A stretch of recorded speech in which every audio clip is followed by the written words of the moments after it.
Good morning, everybody. Happy Friday. Shawnee, Liz, Laura, Rachel, Heidi, Clara, Angel, hello. Can't stay for long at the moment. Ice is in our area, in on our cars, so boyfriend and I are being cautious. Hopefully we'll be fine. Aw, Liz, be safe. Both of you be safe. Hey, Lady Prairie, good morning.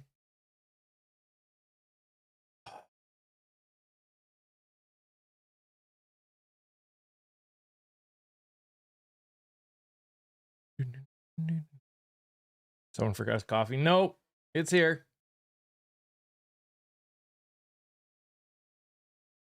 I would never forget my coffee. That'd be like forgetting to breathe.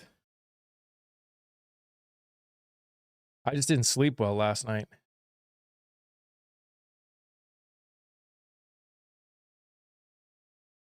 Means I could be cranky to trolls, probably what that'll end up meaning. Friday the 13th. Oh yeah. Whew. That'll be fun.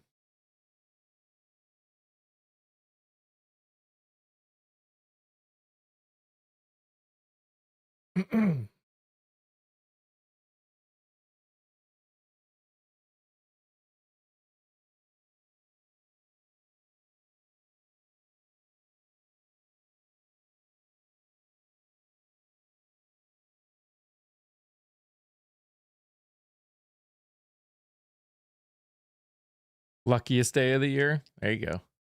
Hey, you know, maybe you're right. Maybe it's the luckiest day of the year. I woke up in the middle of the night and like my joints weren't hurting, but they were just like everything just on my body felt uncomfortable and I couldn't get comfortable enough to fall back asleep. It was very frustrating. Luck is neutral, both good and bad. Can't argue that. Can't argue that.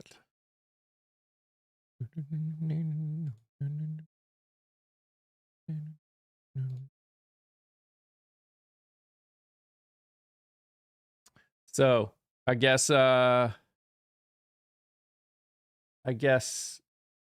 America doesn't need environmental protections anymore. Isn't that great? I have never seen an administration try and go backwards as much as this administration in my entire life. This is just mind-boggling how quickly they're just trying to go backwards in time.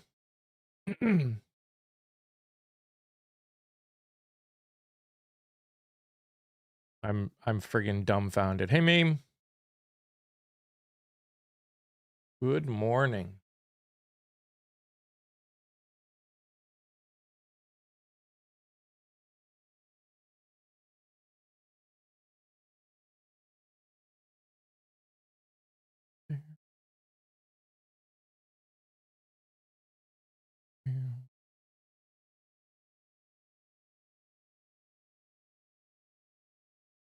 They already changed their policy a few weeks ago. It took out impact to human life and replaced it with corporate profits. Yep.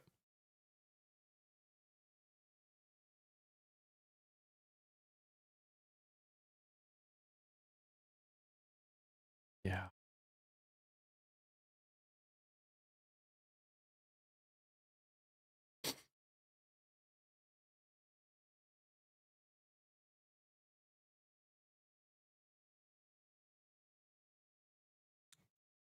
And he thinks it's going to drop the price of cars by $3,000 as though that will fix anything.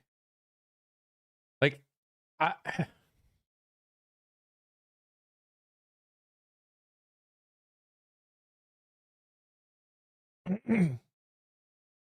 we're going to magically be okay because a car is $3,000 less. Like they don't seem to get that the problem is not a car is $3,000 too much. Arguably, it wouldn't go down $3,000 anyways, but he kind of makes up numbers anyways, so.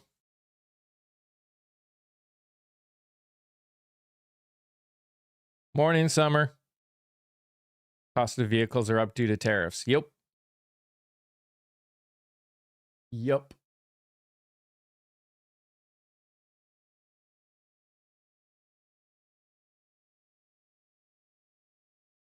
Morning, Silver.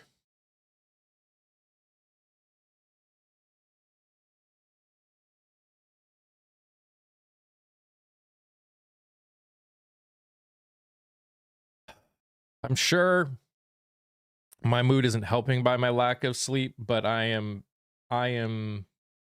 definitely struggling today, if I'm being honest. There was a the Senate did a thing with content creators a few days ago, like a week ago maybe, I don't remember how many days ago. And my brain's just sitting here going,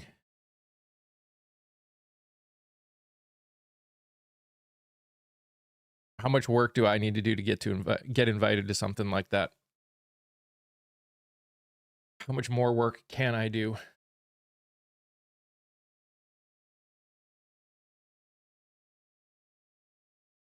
Bondi makes up numbers. Yep, they all make up numbers. And hi, Rosa. I don't know if I said hi before, but.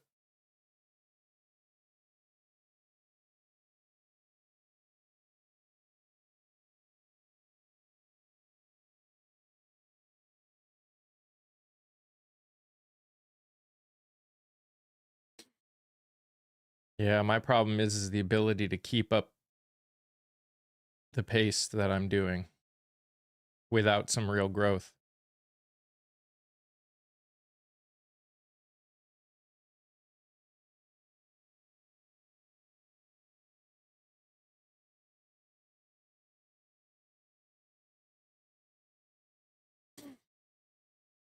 Who were the creators there? They're all the normal progressive creators that you're used to seeing.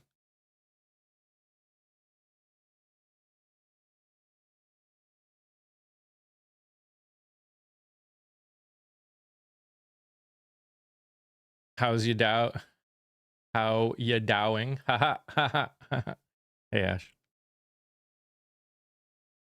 But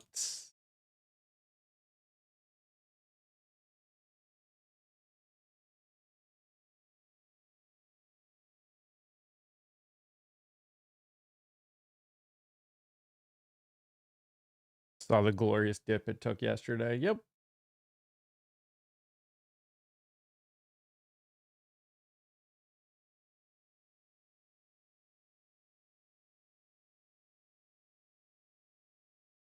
And I know that like what I'm doing, don't follow others, just you. Like Aaron Parnas is there.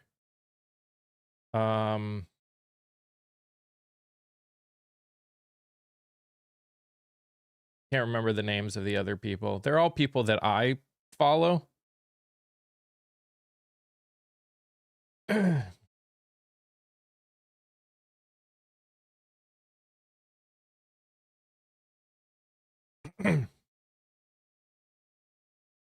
I know I haven't started this whole process of interviewing people. Like I haven't been doing it that long in the sense of it's been a month and a half. Hey, Carla. Hey, Jen. Aaron drives me nuts. Oh, I know. I understand why he drives some people nuts. And there are good content creators that were in that group. I'm just sitting here wondering what I can do to become part of that group. I don't know what else I can do other than be lucky.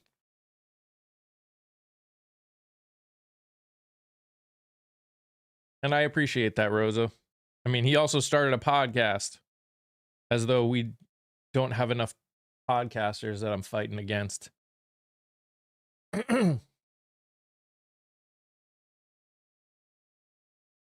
You're You really like the guy running in VA? Yeah, Tim's a cool guy. Did you interview the lady from Tennessee 4? Is it Victoria?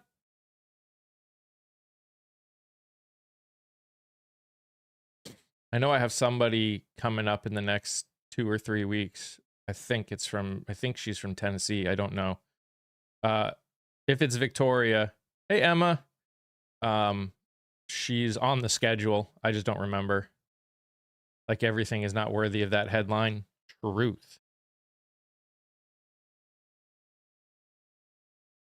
Yes, I have someone, but this is not a job for them. They're not getting paid for it. So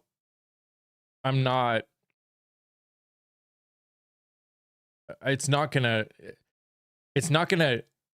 help a ton. Like it'll help. I just don't know how much time they're gonna actually have to do the interviews. Like I'm sure they'll take like 1 or 2, but I doubt it will be a ton.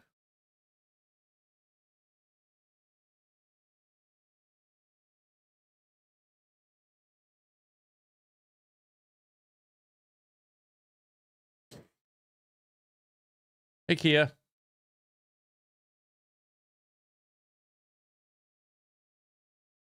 I know to an extent I need to be patient.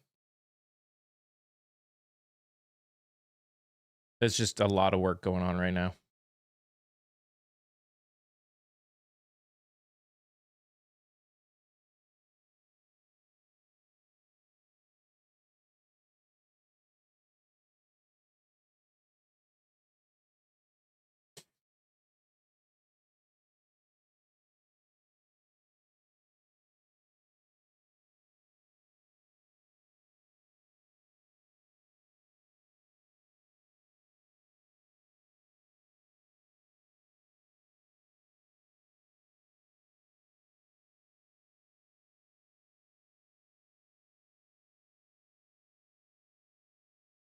How do you eat an elephant? Very carefully.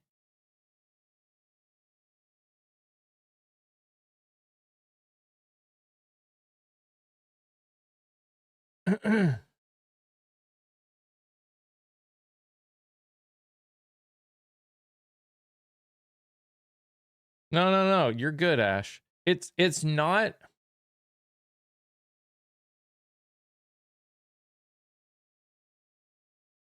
The interviews arguably are the easier thing. It's also having to edit everything and do the social media posts and try and work on other things. Like I'm trying to do other stuff too. That's just like I'm trying to do other interviews and I'm trying to do other things. Plus I've got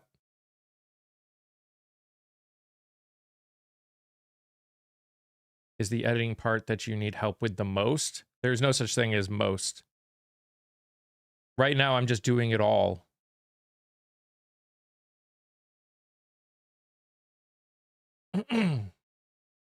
And I have, when you're posting every day, that means I need to edit and post and work on all the descriptions and chapters and tags and thumbnails and it all, just all of it. And again, I don't mind doing it. It's just hard when you see people like Aaron Parnas give 5-second things and he's getting tons and tons and tons and tons of stuff.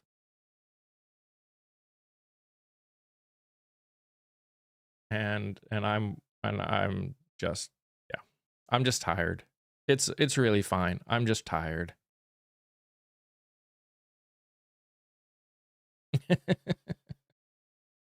I appreciate your desire to help, Kia. Hey, Garpu.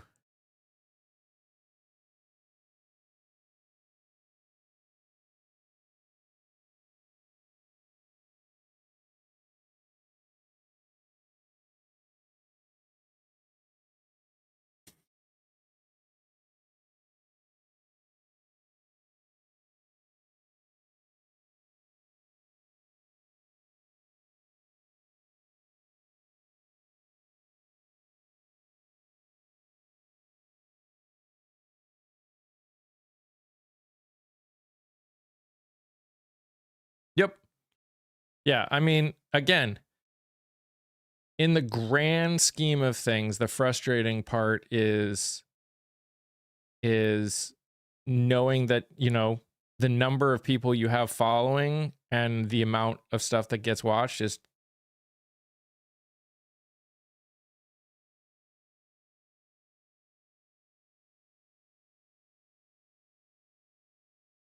I understand, Kia. And in the grand scheme of things, I don't in the real here's the problem. And I understand people will help. The problem right now is there is so much that is constant that I would feel really bad having people do this kind of stuff without paying them. Like I already feel somewhat guilty, but very appreciative. So I'm not going to complain for the amount of work that Ash and Rosa are doing on my behalf constantly.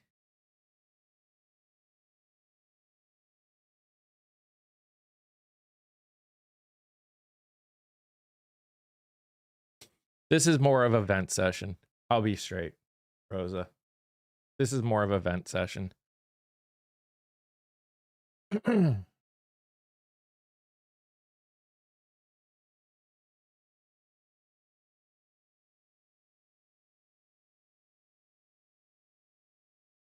I know, but there's just yeah.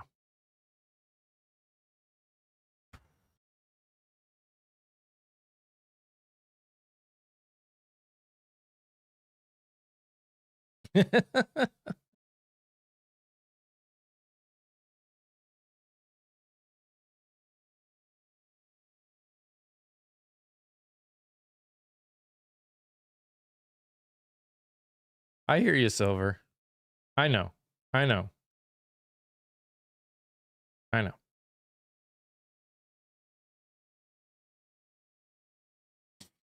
And to be fair, I also we're interviewing all these amazing people and I just wish I could get them more visibility. Like I wish I had the you know, when I post a video and it gets a couple hundred views, it's, you know, on TikTok, it makes me feel a little bad. That's all. Not that I didn't do anything I could.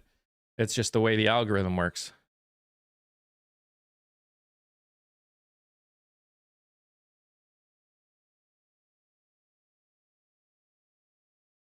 It's just tiring.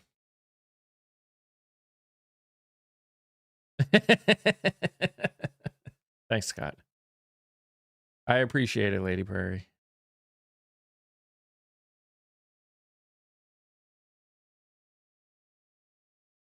And honestly, who knows how they're tweaking the algorithm lately.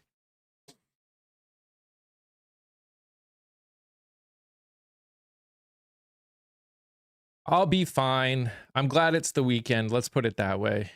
I need a couple days off. That's probably it more than anything. And like I said, I slept horribly last night, which is probably making me a little bit doom scrolly. Whoop.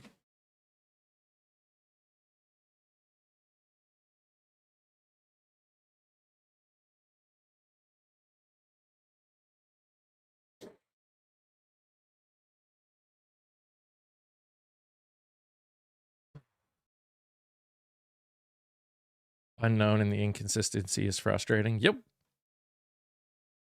Yes, it is. It's hard to make a plan when you don't know what's going to happen. I can only plan so much.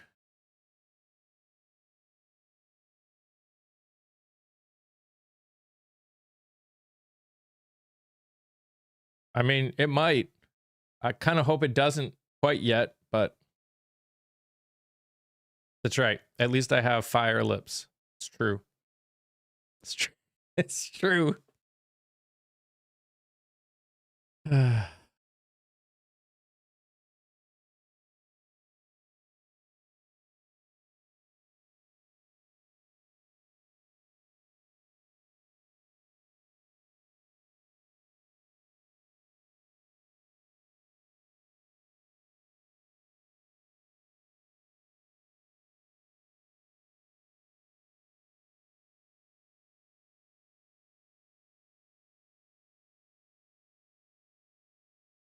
Yep. Yeah, it's I'll be all right. I honestly will, and I appreciate it. I appreciate you letting me vent for a little bit.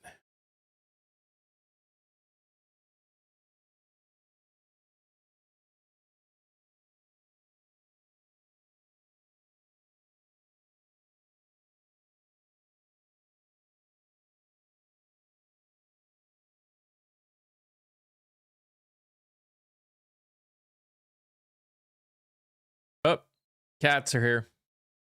Deregulation is real. Just about everything else is distraction. Republicans have been for deregulation for 70 years. Yup.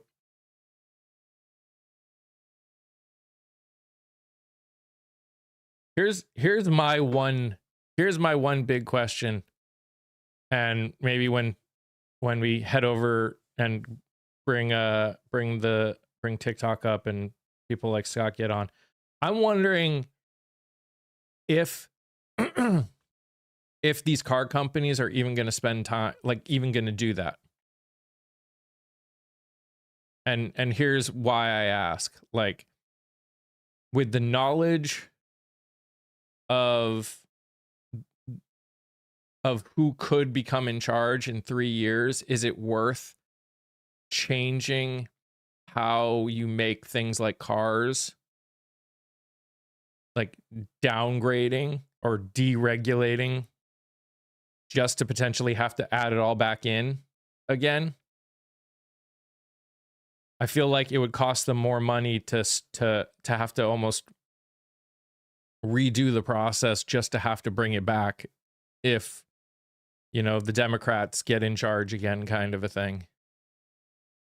Wait until you get to menopause, the sleeping goes away, but you still have fire lips. That's true.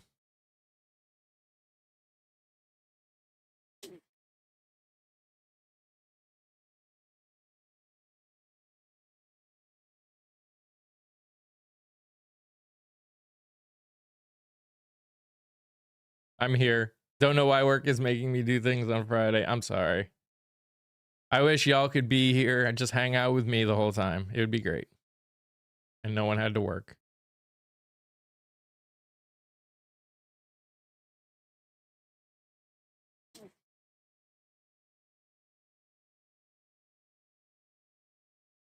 Probably depends on the payouts they get and how convincing Trump is when he tells them he'll never leave, and when Detroit wants to end the tariffs. Deregulation is not what they're after. They want to enter the EV area, and Trump won't let them.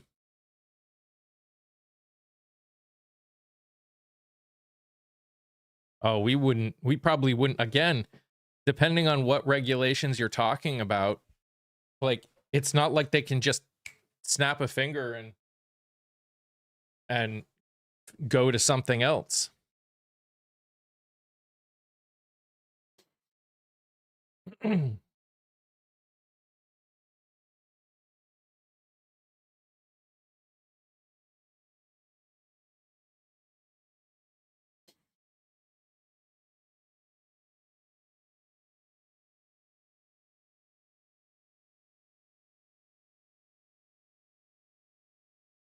Nobody can actually force the car and energy companies to change the way they do things once they've progressed.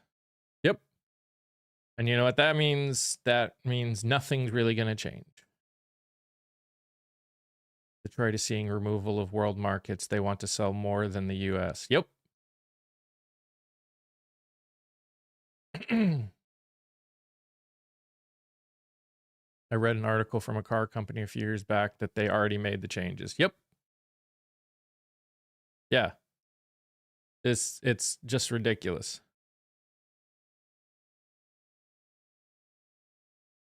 Oh no, not shenanigans. Not again.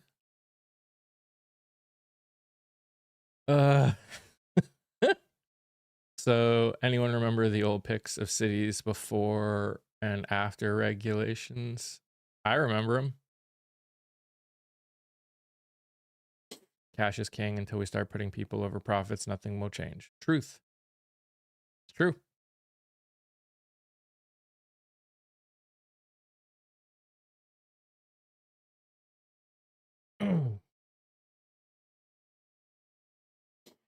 Also saw a video, was it yesterday, that a more moderate group of Democrats has formed a coalition, whatever, to kind of battle what they view as the far too progressive Democrats in messaging.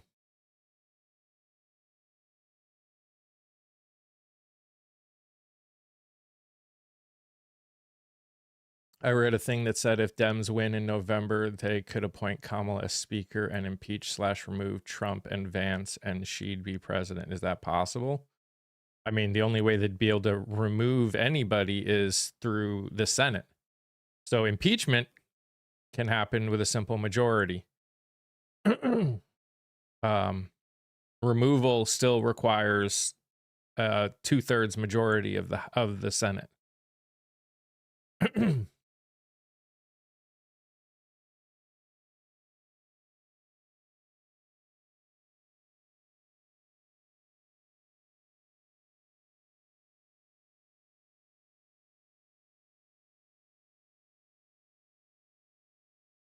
You mean the Reagan Democrats? I don't know what they are. I just saw the video and I was like, are we really doing this now? We've got this group of Democrats that are scared out of their minds at the idea of the word progressive. I know we talked about this a little bit yesterday. They're so scared of the idea of being progressive that not only now are we fighting MAGA, but we're going to be fighting each other now, and it's just exhausting.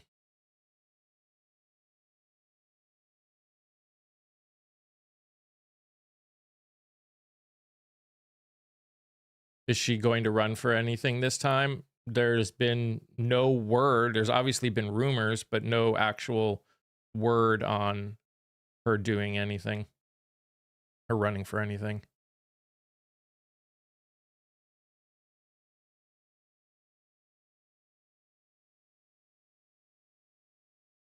Yeah, Rosa, it's not possible. There's no way you could get 2/3 of the Senate to do it. At least not at this point.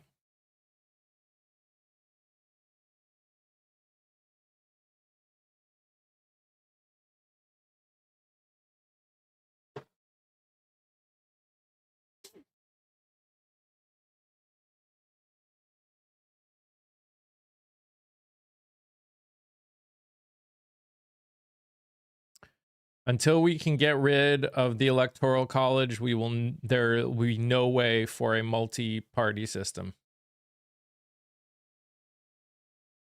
Fracturing won't change anything, that you will still only ever have 2 parties as long as the Electoral College exists.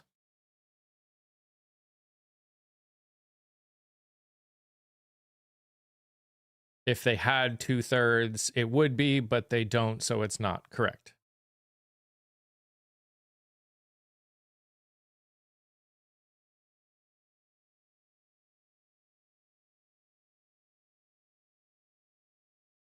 And that's assuming they had as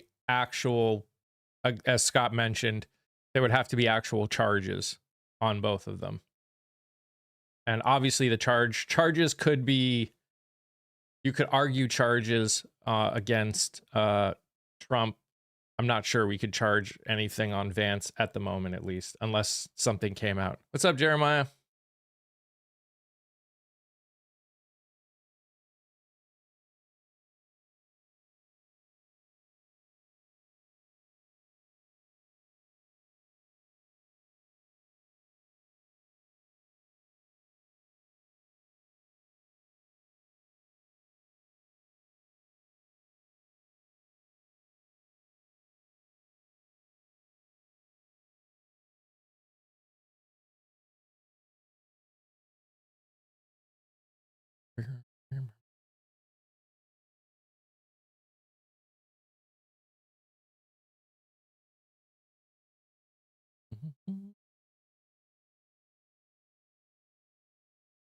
Morning, Jose. How you doing, buddy? Oh,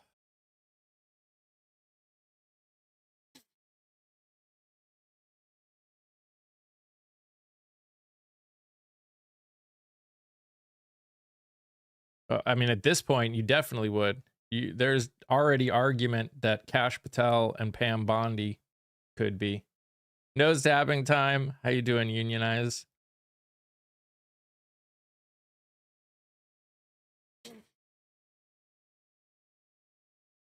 Vance looked like he was about to cry when he got booed at the Olympics. He shouldn't have been there. That was a bunch of bullshit.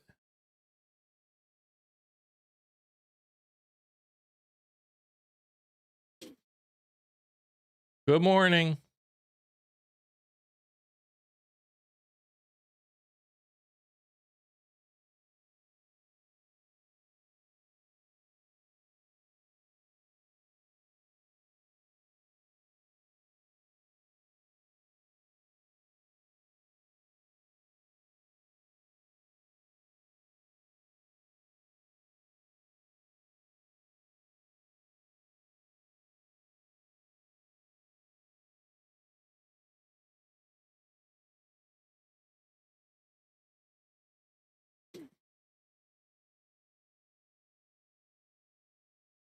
Bondi and Patel most definitely perjured themselves. Yep.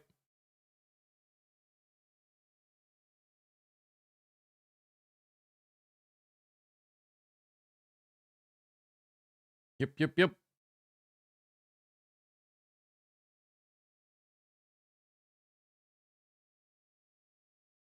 Hi, Carla. Hey, Clara.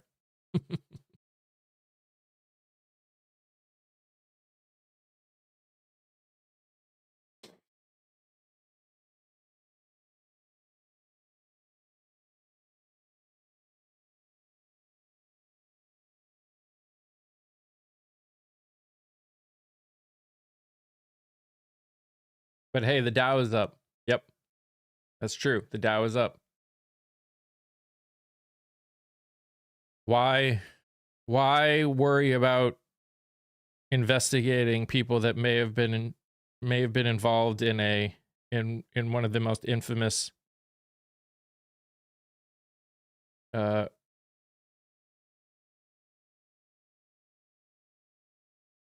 illegal activities in American history, because the Dow is up.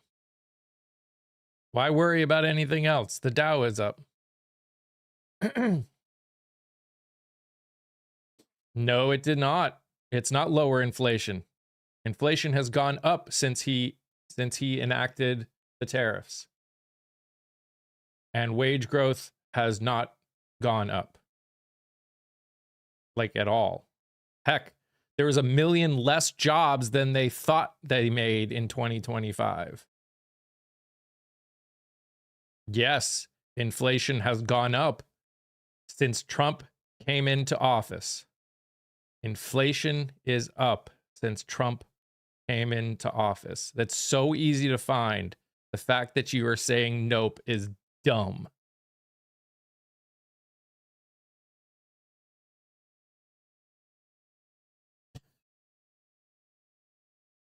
Like, it's not even a question that inflation has gone up since Trump came into office.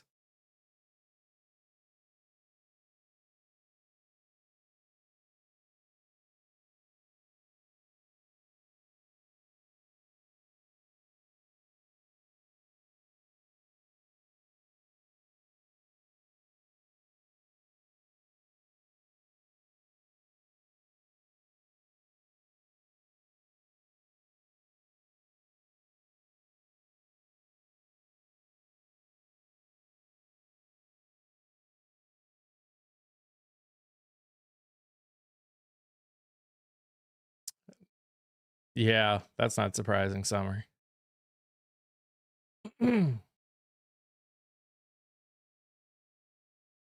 We're just if you're part of the community, you can come up now. I don't feel like being alone dealing with this bullshit. Just going to say this is an all-time record for early bringing me up. Yep. Well, I'll give you a break from talking because I have a number of things to talk about since I wasn't on yesterday. Yeah. We all saw the magnificent performance by our Attorney General before Congress a couple of days ago. And I know a lot of people were outraged, pissed off, everything else, but someone who lives, eats, sleeps, and breathes politics like me couldn't have been happier. All I could think of was ka-ching, ka-ching, ka-ching, thinking of all those ex-urban and rural voters in Ohio and in North Carolina and in Georgia and in New Jersey just saying, I'm not voting for this fucking administration. But, let's take a look at what type of job Pam Bondi has done as Attorney General. Now, this is important. No. You've often heard the expression that a prosecutor can indict a ham sandwich. And you know what? That really is true. I looked up the last statistics that are available that are a few years old, but the Justice Department brought that year, DOJ, 155,000 suits, and they were no-billed only 6 times. 6 out of 155,000. Oh, I'm sorry. No bill is legal speak for a grand jury refusing to bring an indictment. Now, why do they always get their indictments, or all but 6 out of 155,000 times? That's because an indictment is on the federal level, not necessarily the state level. But on the federal level, it's basically a rubber stamp. In a federal grand jury, there's no judge. The defense is not allowed to present any evidence. In fact, you're not even allowed to have your lawyer there. Yep. Testimony that the prosecution could never admit in a court of law is allowed before a grand jury. Even evidence that is illegally gotten is allowed to be put before a grand jury. So it's not surprising that anytime a prosecutor asks for an indictment, these grand jurors who are only hearing one side of the story and they're hearing evidence that could never be admitted in a court of law say, yeah, okay. And also the standard for a grand jury indictment is so low. It's, should we proceed? Is there enough here to at least have a trial? That's a very low bar to pass. But boy, Pam Bondi's managing to fuck that all up. 6 out of 155,000 out of a year. Well, she had 6 just the other day when the charges she brought against Congress people for daring to point out to the military what their oath of office is. Well, she tried to indict them for that. That went nowhere. In Chicago, she went over with all the arrests from ICE there. It was so bad that the DOJ just dropped all the other charges so that they could stop the embarrassment. So dozens of cases were dropped. We all know about Letitia James, no billed. James Comey, no billed. The reason this is important is that the level of competence required to get an indictment is so low, and yet in just the last couple weeks, she's gotten more no bills, and these are just off the top of my head. She's gotten more no bills than any other Justice Department has had in a year. This has got to be the most incompetent attorney general we've ever had. She's the only person who can't indict a ham sandwich. And you're and by the way, the guy who threw the sandwich, he also got no bill. I was about to say that one. I was like, they literally couldn't indict a guy with a ham sandwich. Yeah, the guy who actually threw a ham sandwich, she couldn't get an indictment on him either. What a fucking loser this is. And in addition to her, and we're comparing her performance the other day. And we're comparing Pam Bondi to the last attorney general who we have a lot of issues with.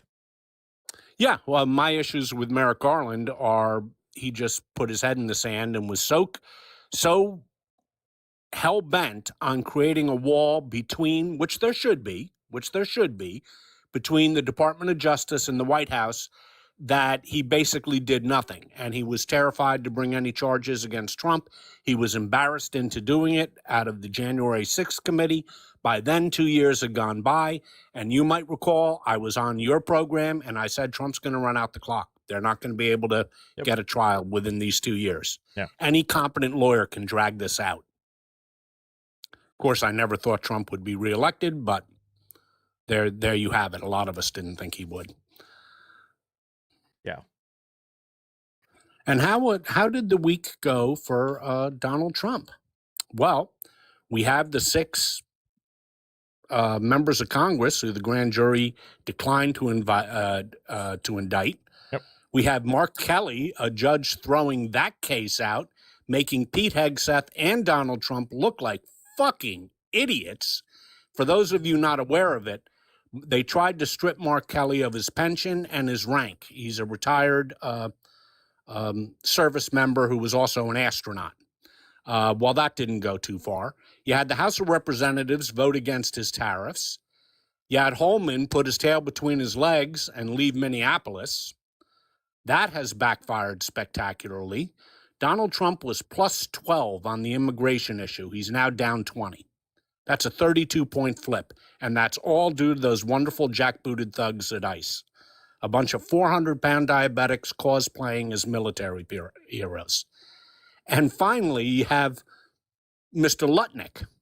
His whole story with the e-files, that all sort of fell apart now, didn't it? And this is the stuff they've released. Imagine, apparently they've only released about half of what they have. And if this is the stuff that they're releasing, holy shit, what is it? What is in the documents they haven't released? And finally, Trump continues to, I thought he had hit rock bottom, but he hasn't. Continues to drop in the polls. The latest one yesterday from the Associated Press, which is an A-rated poll, also shows him it's 36%, down from 41. NBC has him at 39, but that's among all voters, not likely voters. When you go to likely voters, that'll be 35, 36%. These are the lowest numbers ever achieved by any president this early in his term. So what do the Democrats have to do to win the House? Well, I'm being only half sarcastic here by saying just keep breathing. And I did say that. I've been saying the whole time that what we have seen is after 1 more year, after 1 year in office, and we've seen the kind of shift that we've seen.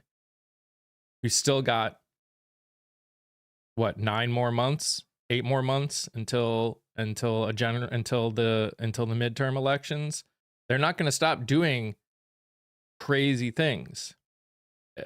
No, they're not. Will we flip everyone? Of course we won't. We know there are people that will ignore everything forever. But there are plenty of people that they keep fighting against it, but as more and more things pile on, they will find it harder and harder to ignore the realities of it. Will it be enough? I guess we'll find out. But well, I have my conclusion, and I know Kia wants to speak. If you can just give me 2 more seconds, please, Kia, because this is the conclusion to what I think is important. Folks, the Democrats are on the verge of getting the Holy Grail. Now, what do I mean by the Holy Grail? For the last 25 years, we all know what politics has been. We've been flipping back and forth. The House flips, the Senate flips, the House flips, the Senate flips, the presidency flips. Everything is flipping back and forth and back and forth. The Democrats, for the first time in a generation, have a chance to compete in the heartland of the Republican Party. And what is the heartland of the Republican Party? That's rural America that voted 3-1 for Trump, and working class Americans that voted 2-1 for Trump. Together, they're about half the electorate. And quite frankly, if we don't learn to compete for these votes, we're never going to get a sustained majority. It's just not going to happen. There's too many votes there that we're giving up right from Jump Street. Hold on. Hold on. I'm sorry. What the hell? Somebody created an account called Mike's Lips? The fuck?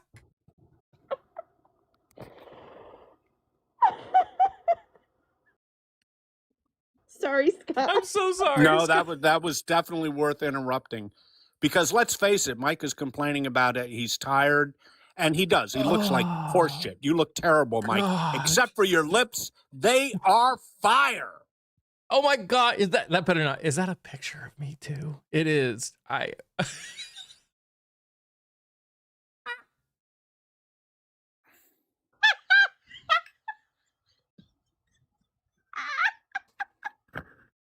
Oh gosh.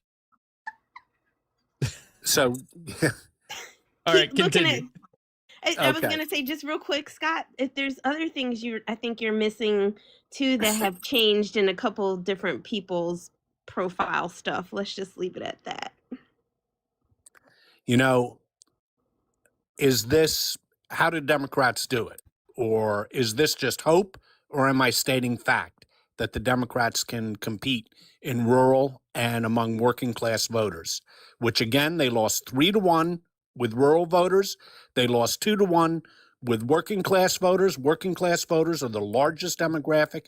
They are twice the size of college educated voters.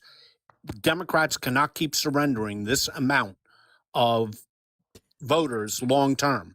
Well, the bottom line is they already are taking a lot of them. Take a look at Virginia in this election. 52 of the 95 counties in Virginia are rural. And those 52 counties in 2024, they went 3-1 for Donald Trump. 1 year later, 1 year, deep rural Virginia, which is as rural as any place in America, they went Trump, the Republicans only won them by 10 points. They went from a 3-1 margin, 25 points down, to getting 45 points. Take a look at New Jersey. New Jersey, in the 2024 election, working class voters went 2-1 for Trump. They went 2-1. Mikey Sherrill got it to 50-50. Texas, District 9, went 17 points to Trump, deep rural area. The Democrats just won it by 15 points, a flip of 32 points. District 60 in Louisiana, Trump won it by 13 points. The Democrat won it by 24 points. That's a flip of 37 points. Folks, I've been doing this for 50 years. I've never seen flips like this. Not in 1 year, I haven't. Never. Maybe in the Watergate era, right after Nixon resigned. But that's it. California Democrats did not cause our inflation. That's a stupid thing to say. And just Mikey Sherrill's, the primary in Mikey Sherrill's seat, the fact that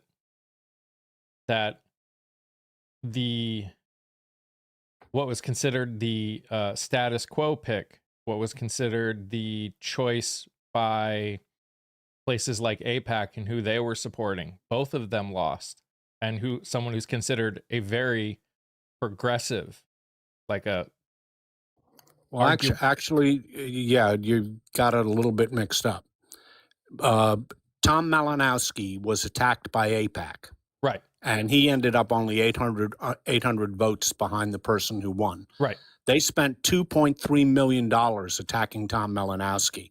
He wasn't the establishment pick. That was somebody named May. The establishment pick finished way, way down. The one who was endorsed by Governor Murphy, I think she finished fourth. But Tom Malinowski is a good man who was savaged by AIPAC. He would have won if AIPAC hadn't have savaged him. And they didn't support the winner. The winner is a good progressive candidate. I liked them both. And Tom Malinowski's pretty solid left too. But he wouldn't label himself a progressive. It doesn't really matter what the labels are because I think they're meaningless. But Tom Malinowski was savaged by AIPAC for no reason at all. And they were doing it really with an aim to November to try and help. They viewed Tom Malinowski as the toughest candidate to beat. They wanted to knock him out. And to her credit, the winner, and I may be mispronouncing her name. It's Megia, Magia. I may be mispronouncing it. She is just a super candidate, and she's a progressive, and she's a super candidate, and she attacked AIPAC immediately. She said, what you're doing to Malinowski is unfair. It's rotten. They spent $2.3 million in a small Democratic primary to knock out somebody who, by the way, had been a pretty good friend of Israel. Yeah. Nobody can understand why they did it. They're trying to help the Republican in November, and it backfired on them spectacularly. Well, I mean, I know why they did it. So he was a supporter for everything, but he said basically that we shouldn't just be sending money over there, without any accountability along with it. Like it shouldn't just carte blanche be throwing money over there. Yeah, but what they did was, by doing so, they helped the progressive. Oh, I understand who wants to cut off aid to Israel. So AIPAC really fucked up. Yeah. They completely fucked up. And that type of interference, and I looked very carefully, and then I even searched online to see if other progressives would attack AIPAC for doing this. And to his credit, and I very rarely mention this name because I have a lot of issues with him, but to his credit, another person who attacked AIPAC for doing it and came to Malinowski's defense was Bernie Sanders. And good on Bernie, because he had endorsed Malinowski's opponent, the one who eventually did win by a few votes. He had endorsed her, but he said, this isn't the way we want to win. He said, this is unfair. You're attacking a good man. Tom Malinowski, I know, I've met him. He is a very good person, very solid, excellent congressperson, one of the Democrats' leading lights on foreign affairs, very anti-Putin, very pro-Ukraine, just a good, solid person who was savagely attacked by AIPAC. And and good for Bernie, and good for the candidate who won, who didn't wait a day. She knew it was benefiting her, and she didn't care. She went right after AIPAC and said, get the hell out of this district. Good for her. I wish I was in that district. I would love to vote for her in November. Yeah.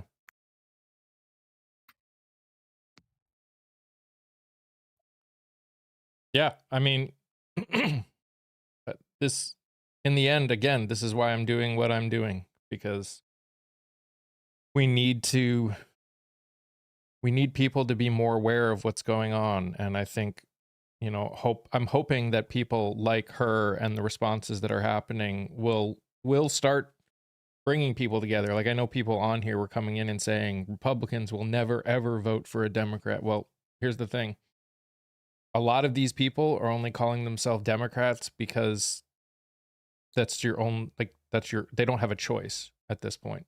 Until we change the way we do things, they don't have a choice. I think a lot of people that are running wouldn't call themselves Democrats even if it weren't for the fact of the current two-party system that we live in. Mike, the Democrats have their biggest chance in 25 years.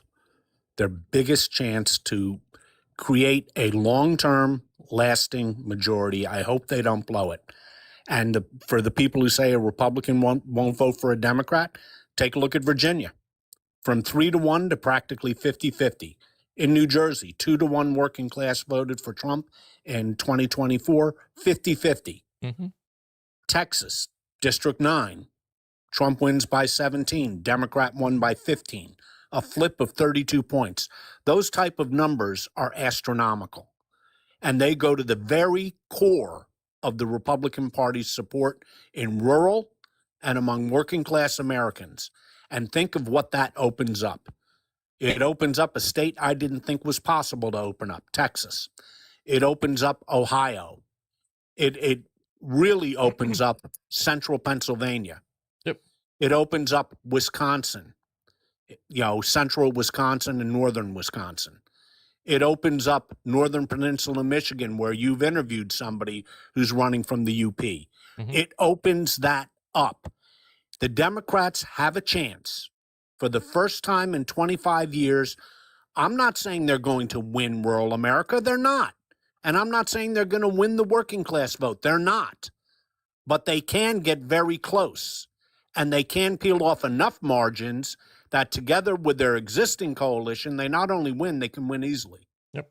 And Shane, I agree with you. They need new leadership.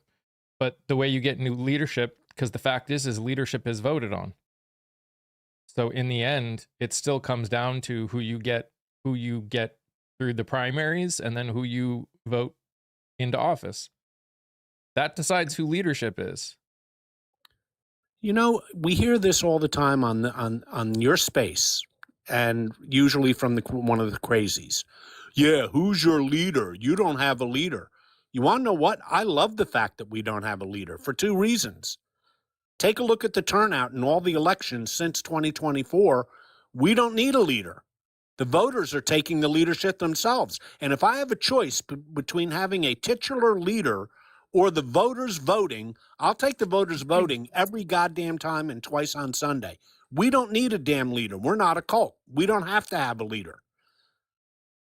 Now, their complaint. And the second reason I like it is the second we do get a leader, there's the target for the Republicans. The Republicans they don't know who to attack now in the Democratic Party, and so they're sort of hamstrung by that. If we had a leader, let's say Gavin Newsom was the leader tomorrow and a self-appointed leader, they would have a person to attack. And I'm not picking on him, anybody. No, I understand. The Republicans are having a real hard time getting a handle on how to attack the Democrats because the Republicans can't run on their own record. So they're having a hard time of who to attack on the Democrats precisely because we don't have a leader and precisely because the Democratic electorate is turning out in droves anyway.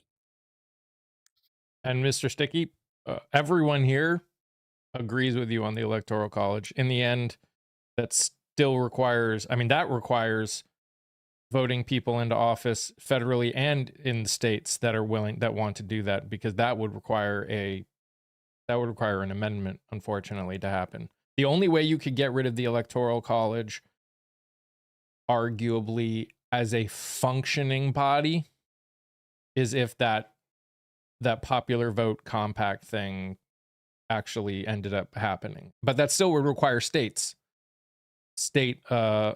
legislatures. And again, this is why I say it is just as important to focus on states. That's why I'm interviewing people in states. There are so many progressives. Oh, grow up, Cubby. That's a dumbass statement. There are so many progressives that are running for state office. Interestingly enough, of all of the states that I am getting the most requests for interviews, Iowa has been massive. There are so many progressives, but not even just progressives, young progressives. We all talked with one. You guys saw Layla, who is running. I interviewed her, and she's been on a live before. But I've interviewed 5 or 6 others that are state, or that I'm going to be interviewing, that are running for state positions in Iowa. It's incredible. Like young people in their 20s that want to make change in Iowa. And and Missouri, we're getting a lot from Missouri too. Mm-hmm.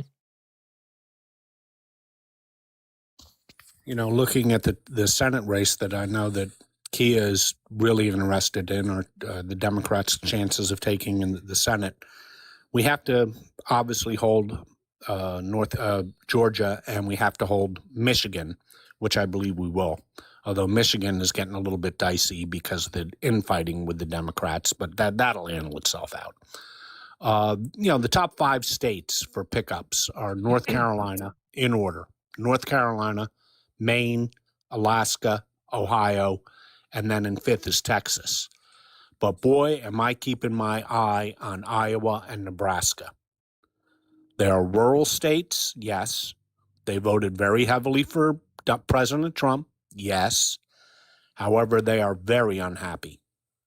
If you think the country is doing poorly economically, go to Iowa and Nebraska, and I'll show you what doing poorly economically is all about. As the people you have interviewed have pointed out to you, Mike, Yep. They are hurting in Iowa. They are hurting in Nebraska. The farmers and ranchers have been gobsmacked by what's occurred to them. And folks, you got to remember, it's not just farmers and ranchers. When they're hurting, they're not buying John Deere tractors. They're not getting things repaired. They're not going out to restaurants. There's a downstream effect when you hurt the main economic engine of a particular town or county. There's a downstream effect hurting a whole lot of other businesses, property taxes, schools. It hurts everybody. Yeah. And keep your eye, keep one eye open for Iowa and Nebraska. And I bring up Nebraska because of this guy Osborne.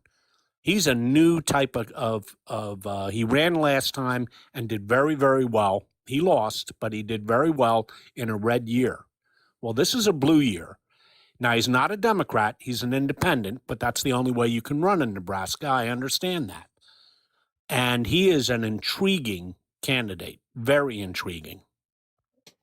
And again, in the grand scheme of things, I don't know the chances, but I interviewed the person running for Senate in South Dakota.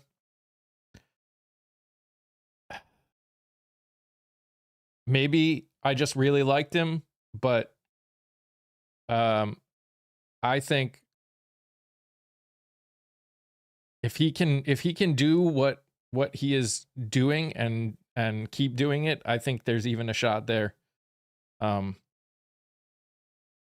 You'll see the interview coming up probably in a couple weeks, but he's a really amazing dude who has a lot of Dennis, thank you, who has he actually went through leadership training through Obama's I guess there's like some thing that Obama set up for training of young leaders. And so I think there has a potential of being some surprises out there, just again because of everything that is going on.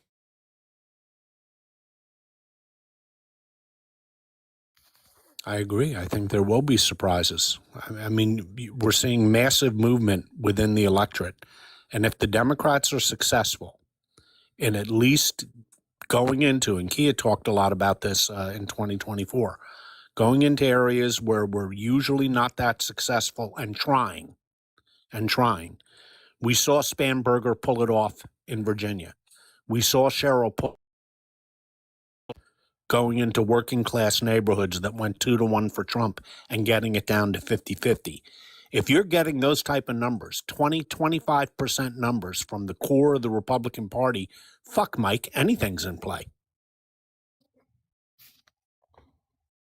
Yep. And yeah. And I know we said, Kia, you can talk, and then we just kept talking, and I apologize for that.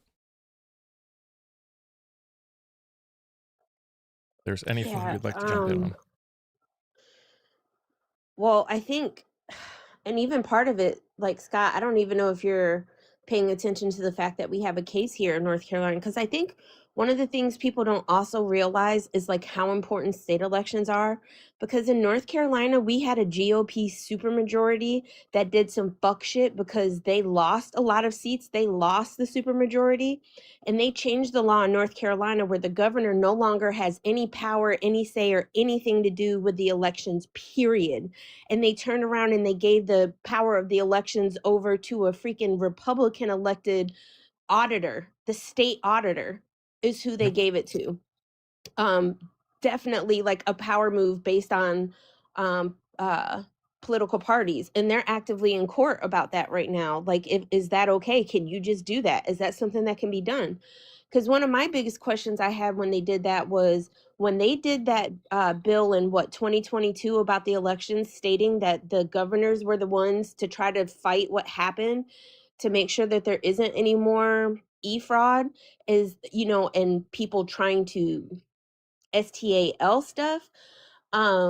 They made it the law that the governors were supposed to be the ones that sign off on all the stuff, and the GOP tried to take that away from the governor. How can they even do that? So there's a lot of stuff that happens too, not like you have to pay attention to. It's not, there's so much small stuff that is affected that people I don't think pay attention to. Um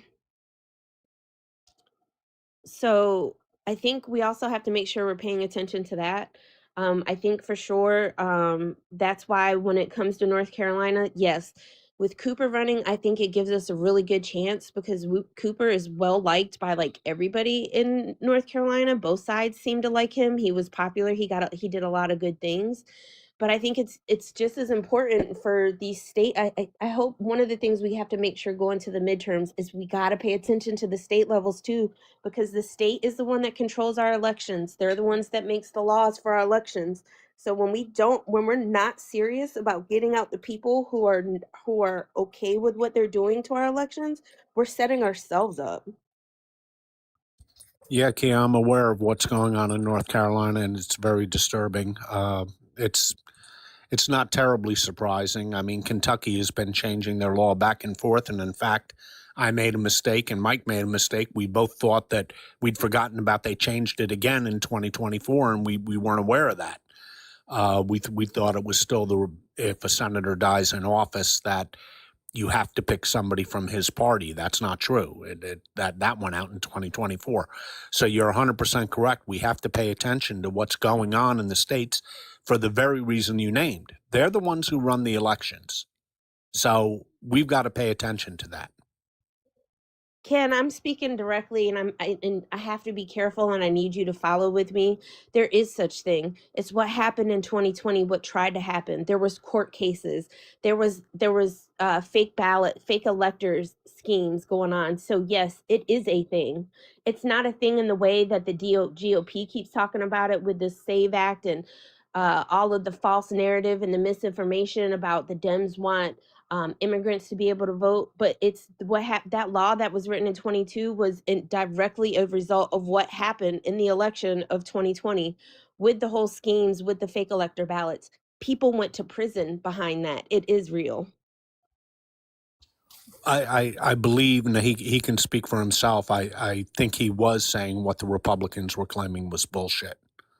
I think he was agreeing with you, Kia. I don't think he was disagreeing with you. He said no such thing as e-fraud. And then a couple of comments later said most are just mistakes.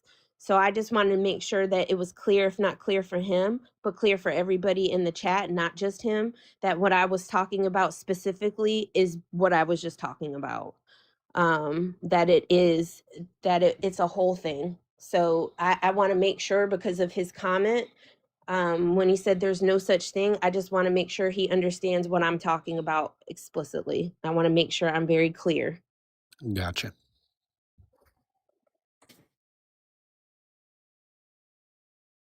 But yeah, I mean, there's a reason that I am trying to interview people that are running for state positions just as much as federal, because those people don't get much name recognition or visibility at all. Most people don't know who their representatives in the state, in their state district are at all, ever. Guaranteed, a vast majority of districts have no clue who their state representative is.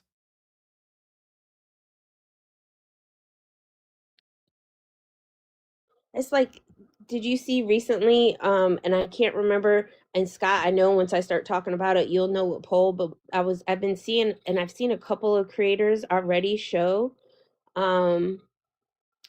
talking about like the jobs under Dem presidents versus the jobs that were created under the Republican presidents. And it's like what, 15, 16 million, 50 million or something like that to like 1 million or something. When you compare it to the last few administrations that there's been. Do you know what one I'm talking about? Yes, there's been far more job creation under Democrats than there has under Republicans in the 21st century. the entire 21st century. Yes. I mean, Mouseketeer, I've been guilty of it. It's only been more recently that I've paid attention to the level that I have. I mean, I would always lightly pay attention right before I would go to vote, but I'm actually paying attention now. So, and by the way, I did, Kia, see the changes that y'all made to your names. We wanted to make you smile. Shenanigans. Amuckers. We're running amok. You are See, running this is amok. what happens when you can run amok. Yep. And you can't stop us. You can't do anything about it. And just to put it out there, since we're speaking of it, early voting for the primaries is now happening in North Carolina. I don't know what other states are going. I'm sure Mike and Scott probably know better, but early voting, they've been talking about that every time WREL comes on. It's up there talking about it. They've got an entire section dedicated to just election ballots, vote where you vote, your precinct, all the different things. Yeah, Texas is next. Yeah, Texas is real soon. Texas's primary is on the 3rd, and folks, that's a barn burner. In both parties, it's a barn burner. It's going to be very interesting. In the Texas race on the Republican side for the U.S. Senate, you have 3 candidates. So there will almost certainly be a runoff. Texas is one of those states, much like I believe your state, Mike, where you have to, or is it Georgia? Georgia, where you have to get over 50% of the vote. So if there's 5 candidates, you still have to get over 50%. And if you don't, the top 2 go to a runoff. So Texas, almost certainly on the Republican side, will be a runoff. Not so on the Democratic side, where you have Congresswoman Jasmine Crockett running against State Representative James Tallarico. So one of those 2 will win. And they both parties appear to be very close. Yeah. So it's going to be a very interesting primary. There's yeah, I think early voting starts next week for Texas. Their early voting period is a lot shorter than North Carolina's. That just pissed me off. I know. Pissed me off too. The fuck did I say that was misinformation? Don't know. 17th. Oh, so yeah, next week. What possibly could you have said that was misinformation? You were merely telling people to pay attention to their state and local elections. That's misinformation? I just got a thing for misinformation. So either somebody's reporting, they're mad, or whatever, but Someone's probably mad they got muted. Well, look, you can have TikTok call me. I'll say that you didn't do any misinformation. March 3rd primaries for North Carolina, Arkansas, and Texas. Yep. And then Illinois is the 13th, I think. 17th? I can't remember.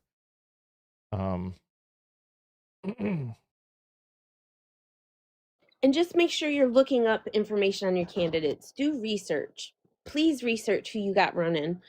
Ohio needs Please a win. research who you got running. Please. I think all the states, honestly, and it's just so frustrating that these people who have done so many harmful things and keep perpetuating harmful laws and rules and not following the laws and rules, that they keep getting elected. It's just You know, Left for Dem said Ohio is a win, and Ohio is one of the really important Senate races coming up.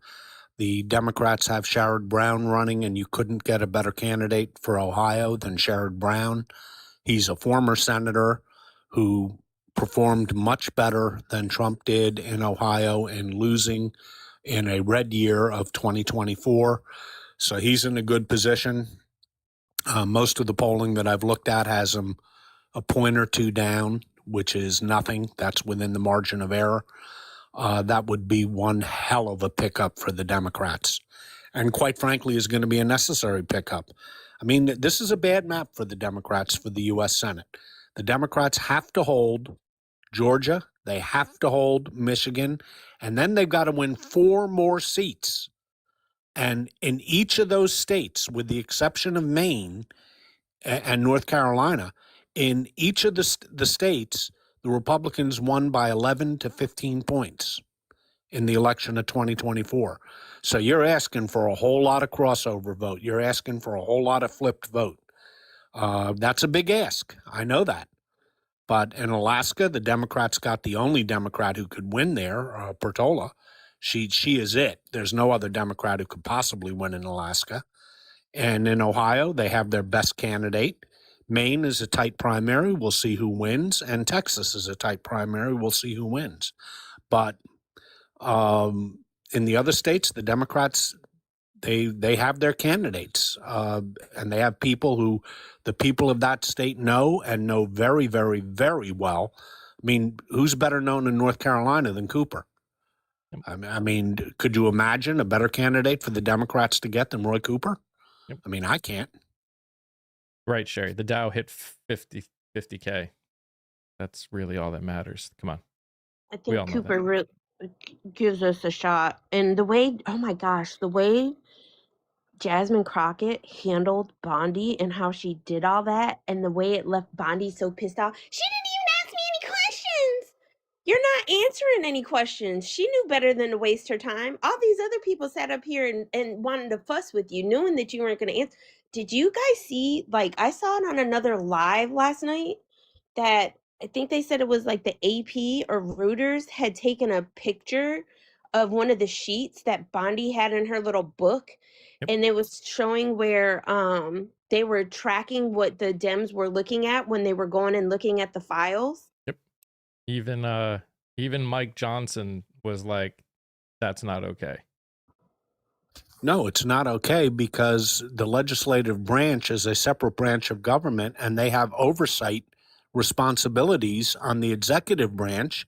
And here's the executive branch spying on them.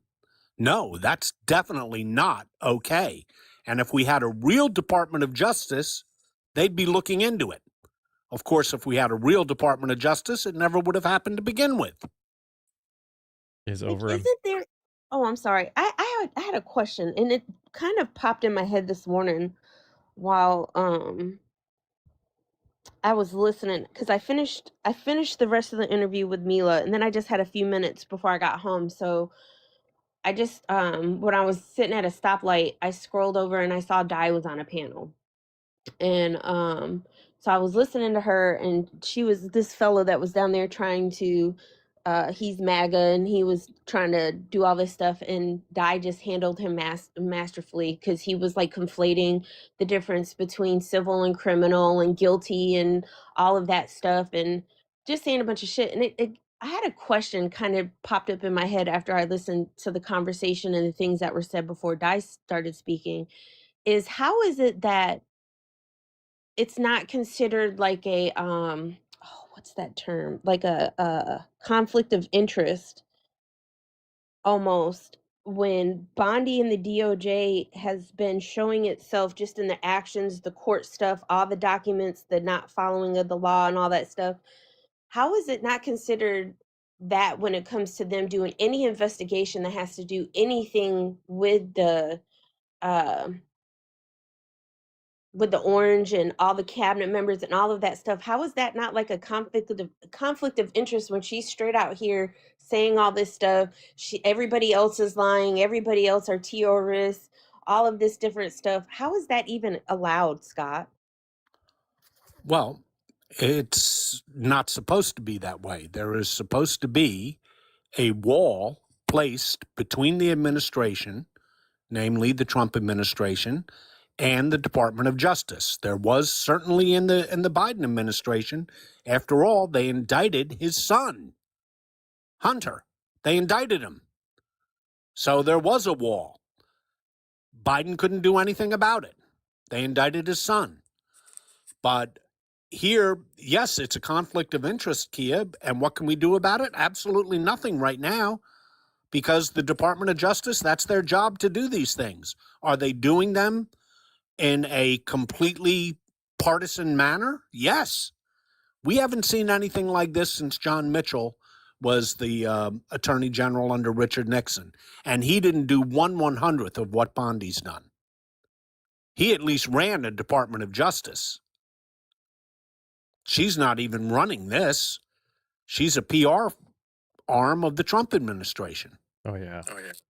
That's all she is. She's not an attorney general. Mr. And quite frankly, given the number of failed indictments that she's had already, she's not even a good lawyer.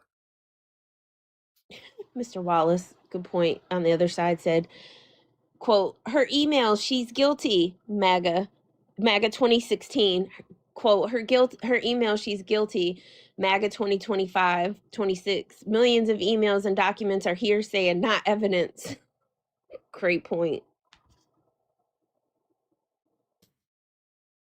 Again, I'll still come back to the fact that when she was asked why she didn't do something, her response was, we should be paying attention to the stock market.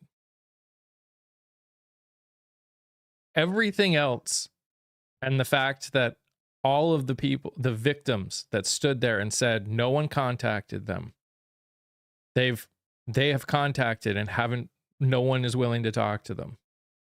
It is, she should be losing her license. She shouldn't be allowed to be a lawyer anymore. Now let's talk about the e-files being hearsay. A lot of it is, which means you wouldn't be able to present it in a court. But that doesn't mean that you don't open up investigations based upon evidence. Right. You open up investigation, and there's plenty that's already been released that needs to open up investigations. My God, the head of the legal department of Goldman Sachs just resigned yesterday because she is implicated, and it's a she, not a he, in the e-files. And by the way, she was President Obama's White House counsel. And what I say is good. Fuck her. I don't care what administration you work for. The victims deserve justice. And I don't care what side of the aisle it falls upon.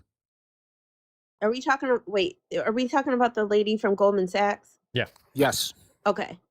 I had just heard more about her because I heard somebody trying to say her name in a live last night, and they were kind of talking about it, but I didn't know exactly what it was. And then I heard more information about it this morning, and fucking yuck. Yeah, she's yuck. And what about the Secretary of Commerce, Mr. Lutnick? Yep. What about him? Lied He under had oath. totally unprovoked. He got ahead of it all and said, oh, what a disgusting man Epstein was. Thank God I had nothing to do with him. Blah, blah, blah, blah, blah.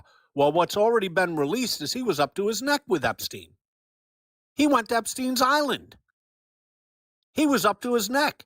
Yep. He just flat out lied. Unprovoked. Isn't that the one that he took his wife and kids with him too, right? Is that the one? Yeah, Wife, so they kids, could have some fun. nannies, the whole shebang. And nobody even asked him about it. He came out and just, said, oh, my God, thank God I have nothing to do with him, blah, blah, blah, blah, blah, blah, blah, blah, blah. And his entire story was a lie. What is he still doing in his job? Better yet, under any normal Department of Justice, there would at least be an investigation of him going on right now. There would be an investigation of the attorney for Goldman Sachs, President Obama's former White House counsel. But no, what do Republicans care about? Roads on native land and vapes, Chinese vapes, the important stuff. I will say, and something Di brought it up, and I had been thinking about it too, and she was one of the comments that she said this morning. She was talking about how must the victims and survivors feel, and I've mentioned this before. I mentioned this like right when what happened in 2024 happened. I said how it made me feel as a victim and survivor is like a giant slap in the face that somebody who has been even accused multiple times by multiple women, and at that point, E. Jean Carroll stuff had already been situated, and done. And here they are as the president of the United States. And one of the things she was talking about, and it's so true, is when it comes to SA, it's so different than all of these other crimes and stuff, often because there's not pictures and videos, and it's done in a way that most people don't talk about it, and it's, you know, quiet, and it's not like when somebody unalives somebody, you go to the house and there's all these cameras. There's not oftentimes there's no proof.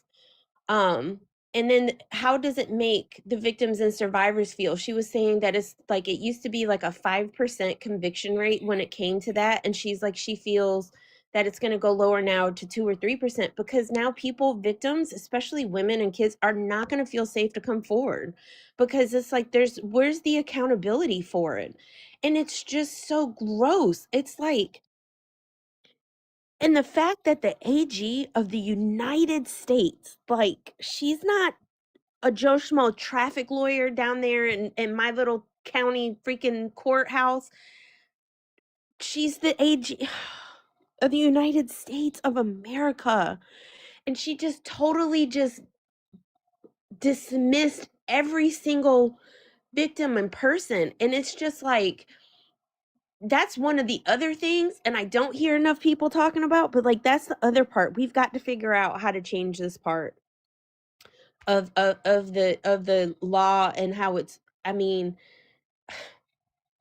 this is one of those times where it just kind of, especially as women, where you just really show that the whole justice system started by men in this country, and a lot of the laws you see perpetuate to keep them safe. And it's just really, it's just really gross right now. It's been gross for a while, and it's unfortunately not just women either. Take a look at what happened with the Boy Scouts and what happened with my church, the Roman Catholic Church. There are an awful lot of male victims, and there's a especially difficult part. You talk about coming forward. At least when I was growing up, if things like that happened, you just swallowed it. You didn't come forward because it was considered unmanly to come forward, and it was considered unmanly to even believe that something like that happened, and it does happen. So it's unfortunately it is a crime that certainly far more women than men, but more than a few men have been victimized by that too.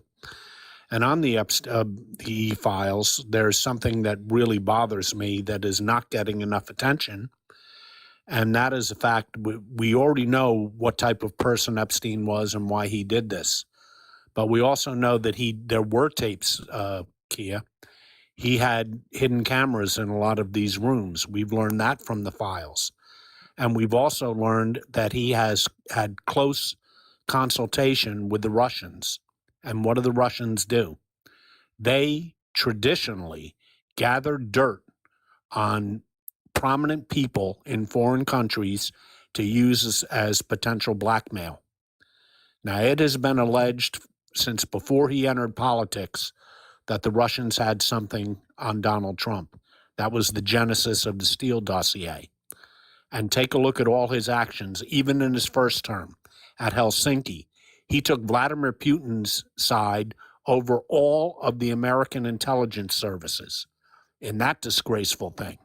In Ukraine, Putin can do whatever he wants to the Ukrainians. He's stolen 30,000 Ukrainian children.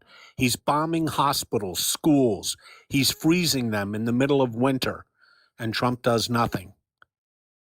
And there is strong evidence. What if Epstein was playing a double game here?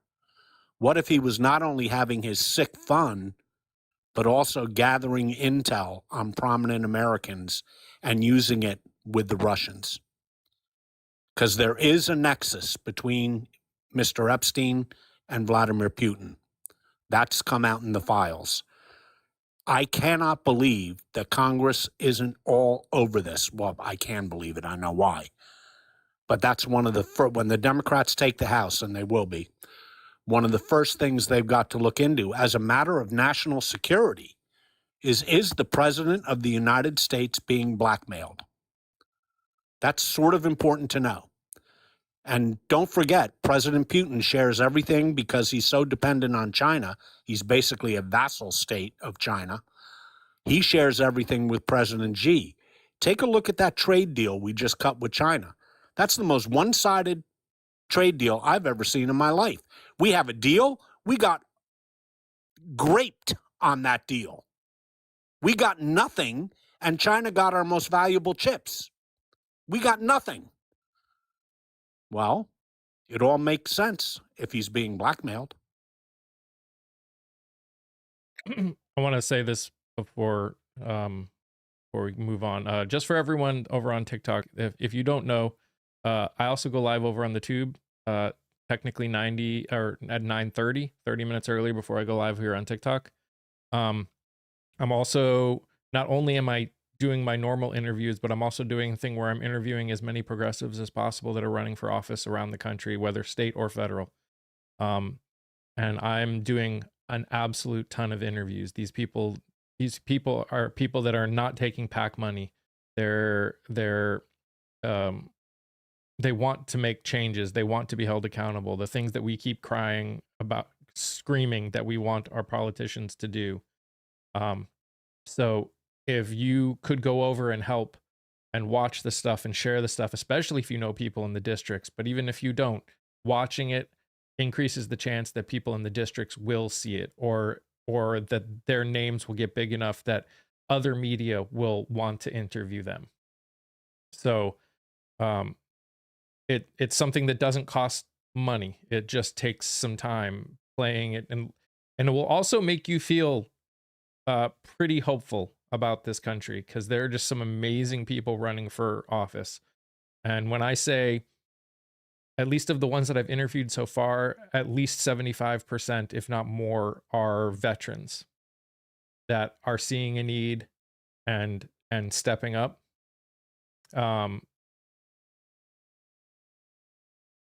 I do, but I haven't used it in a while. I just don't have the capability to do all of it. Julie, I do have one. I'm doing like 17 I'm doing anywhere from 10 to 17 interviews a week, and having to edit everything, and doing these lives, and social media posts and all of that. So yes, and I would love to get at some point to get back into posting over there. I just don't have time right now to do it, unfortunately. And I will say, like Scott, that's why when I was talking about it, that's why I wasn't specifically talking about the JE victims and survivors. I'm talking about overall, because I know when it happened to me, there was no cameras around. The other thing I want to talk about is like somebody, I saw a comment, it's been a while ago, where someone, this stuff is, I want people to understand that this stuff is not just new and limited to what happened with the JE and the people amongst that group. They just happen to be the ones that got caught on a really big ass stage, on a level that most people don't. And I think that's one of the things that's really frustrating. I talk about that a lot. Like when people sit here and talk about they don't want immigrants and we don't know them, da da da da da. But do you not understand and realize that somebody that you know is most likely to do those kind of things to people that you know and love, to your daughters, your wives, your sons, your nephews, all of those people? It's normally people that you do know. So that's one of the things that just makes me absolutely disgusted when they talk about stuff like that. Not only that, um it's just really I love that whale. Thank you, Patty. Um I think it has just gotten to be so where I almost kind of feel like it's not taken as seriously as it should be, and I wish there was as much energy for the people that are on these files as it is for all the other people. Yes, the church thing was a big, when those big things happen. But please don't believe and please don't think that this is not happening in a lot of places all over. Look what was going on with Diddy. When you end up with so much stuff and you have so much wealth and you literally have everything that you could want and desire materialistically, and you don't see people, you don't see a value, you don't assign value to human life the same way. It's really not that hard to realize that it is, this kind of stuff has been going on for a long time. Bro, hush. Sorry. It is so much normalization of it, Zoe. It is so frustrating. I think that's one of the big things too. It is so frustrating, the normalization of it. And I want y'all to be paying attention, because every single person that types a comment you hear, whether you're speaking to them personally, people that you know, or people that you hear talking about it, and they make any kind of okays, apologies, what ifs, buts, any kind of excuses, they're not safe. They're not safe. And just keep that in mind always. You finished your point, Kia, or? Yeah. Okay. Go take the dog out. Boston Runner asked me a question. Do you think there will be any repercussions to Bondi's questioning? Yeah, I do. I think there's going to be a lot of repercussions to it. Ask yourself, Boston Runner, just who her answers appealed to. To me, she was talking to an audience of one. But ask yourself, if you're an undecided voter, if you're a casual voter, if you're just a regular person listening to that horrible show that she put on, you're going to say, I can't support that party. I've got a midterm vote coming up. I can't support this. It creates, Boston, what you have to understand is most voters are not like everybody in this chat, even the Trump supporters in this chat. Everybody in this chat is here because we like politics. We understand politics. We follow politics. The vast majority of Americans don't follow politics all that closely. They just don't. So how do they vote? They vote on vibes. That's really how they vote. Sad but true. They vote on vibes. The vibe in 2024 was that inflation was out of control, all because Biden screwed up the economy. Well, the inflation was down to 2.3%, but the vibe had already set in. That's the problem. Here, you're creating a vibe that there is something very wrong with this administration. When you have the Attorney General of the United States who cannot turn around and even face victims of SA, that's a vibe. When you find somebody looking in a book, refusing to answer any questions, and just launching attacks on any Democrat who asked her a question that is completely irrelevant to the question being asked, that's a vibe. That's a vibe of an administration completely out of control. And it ties in to what happened in Minneapolis. It ties in perfectly. When you see Renee and when you see what happened to Alex, was his name, am I correct? Yep. When you see what happened to Renee and Alex, you look and say, this isn't American. When you see Bondi before Congress, you say, this isn't American. And that affects a lot of voters. As I said, and you probably weren't here, Boston, when this opened up, a lot of people were very upset with Pam Bondi. I thought it was fantastic because she was doing Mr. Trump no favors at all. She was doing those Republicans on that panel no favors at all. She made them look petty. She made them look small. And most importantly, she made them look mean and cruel. And that's not a good look. And that hurts you at the polls. And Whistle, yes, we will have elections in November. It's not a question. I hope I answered your question, Boston, because it was a great question.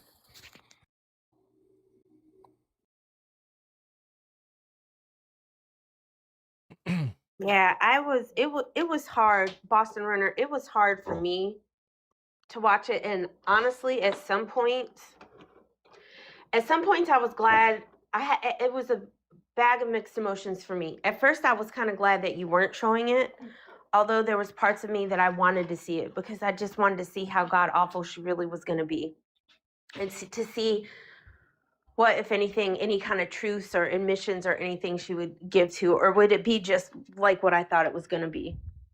But the fact that the total disacknowledgement, the lack of acknowledgement, the lack of even existence of the victims and survivors was absolutely horrible. I was so upset. I was shaking. And I got thankful for the fact that there did start to be trolls, although they didn't stay long enough. I was able to disassociate from what was being said and just focus on being a ninja in the chat. And that just made me feel good, just getting to kick ignorant fuckers out of the chat. But it is so hard. And please, anybody that's a survivor and a victim here, please know you do not have to maintain, you don't have to maintain relationships with anybody that do not bring you peace and your safety is not their main concern. Whether that's your parents, your mom and your dad, your siblings, your friends, anybody, you do not have to maintain relationships with anybody that made you feel unsafe, that doesn't believe you, that questions you, that mocks you, or anything about that. Please know that. Please know that. Look, what happened the other day was a complete lack of empathy. What happens with Holman is a complete lack of empathy.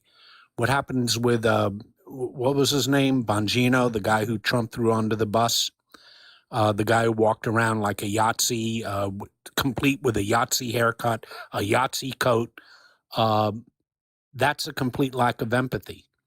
That permeates people's consciousness. And even if they can't be specific about it, and you'd go up to the supermarket and just talk with somebody, a random person about it, they'll just say something is wrong. And that's enough. That's enough. When voters turn on you because they think that something's wrong, you don't get them back. Oh, the Dow's over 50,000. They don't care. They think that something is wrong, deeply unsettling, deeply wrong. It's outside their common experience as an American. And that is how voters vote. So I watched it strictly politically and saying, you go, Pam Bondi, you are burying the Republican Party with that creepy little Jim Jordan with it.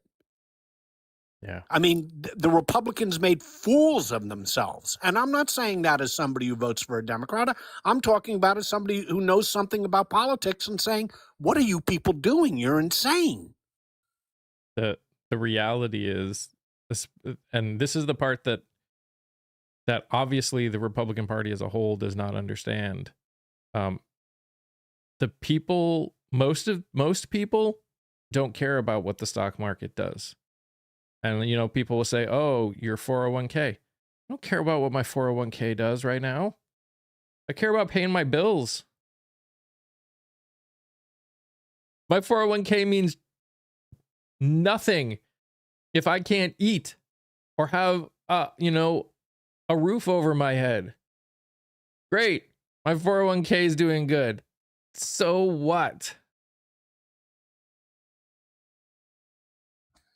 And the best part, Mike, is the Democrats don't even have to harp on it. They don't have to. Social media is doing a good, and I always criticize social media. This is where social media shines with events like this, with events like Minneapolis. The Democrats heading into the midterms stick with affordability. That's the winning issue, because affordability includes health care, and everybody is affected by health care. Oh, you don't get your subsidies from the ACA, which went up an average of 150%? Well, congratulations. According to the KFF, even if you have employer-based health care, you got whacked with a 26% price increase this year alone, and that doesn't include deductibles. When you factor in deductibles, it's about 35%. Source, Kaiser Family Foundation, and they're the Bible of healthcare. Everybody is affected by this. That is what the Democrats need to focus like a laser beam on. That is what led to their 2018 landslide victory of 41 seats. Focus on that. Well, what do you mean? Shouldn't we be focused? You've got to remember, voters can only understand 2 or 3 different issues. If you throw 700 things at them, they're going to tune you out. Their eyes will glass over. And the beauty of Minneapolis, the beauty, politically speaking, of course, the beauty of a Pam Bondi, of all these vile creatures, Kash Patel, Pete Hegseth, one after another, is that people have already made up their opinion on them. The Democrats don't even have to sell it. The American people know these people are creeps.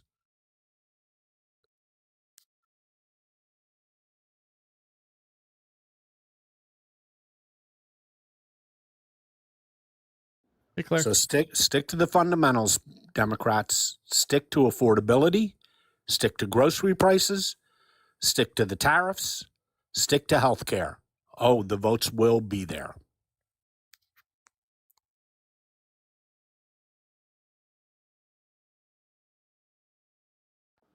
Good morning. Hey. Hey. Yeah, there was a few different topics that kind of went through and stuff, but Scott and I have talked a lot about progressives cannot let up on being very laser focused on, and in my opinion, it's affordability, accountability, and credibility are the things that I think progressives really need to pinpoint on, because I think a lot of people are disenfranchised with everything, and they are seeing that played out in real time as Congress is trying to talk to these administrative, cabinets, and they're really not getting anywhere. And I think there's a lot, and I think, if progressives can kind of do those 3 things and stay on it. I always get nervous, and Scott's been doing this a long time, but it's my nervous Nelly part of saying it's going to be a landslide. It's going to be this. And to me, it's like progressives need to stay on point and not. Couldn't agree with you more. Stay on point. Now, I'm going to criticize Democrats here. We have a habit of going down rabbit holes. We have a habit of talking about 752 things. We don't have to. We don't have to. The number one issue by 3 to 1, is affordability. That doesn't mean that these other issues aren't important. And yes, you can mention them in passing. But the beauty of social media now is everybody's seen those videos from Minnesota. You don't even have to talk about it. The American people have made up their mind. Donald Trump has gone from plus 13 on immigration to negative 20. And that was the only issue that he was above water on. That was it. Immigration, his only good issue. Well, not anymore. Now, somebody brought up in chat to me a question. Yeah, the voters will be there, but ICE will be at the polling places. Well, they can't be at the polling places, but that doesn't mean I'm not worried about ICE. I think that, and I stated this the other day, that if you believe ICE is only about immigration, you're deluding yourself. ICE is not just about immigration. ICE is about creating his own private army to use as he sees fit. And I am very worried they can't be at the polling places because there's too many state laws about that. You can't do that.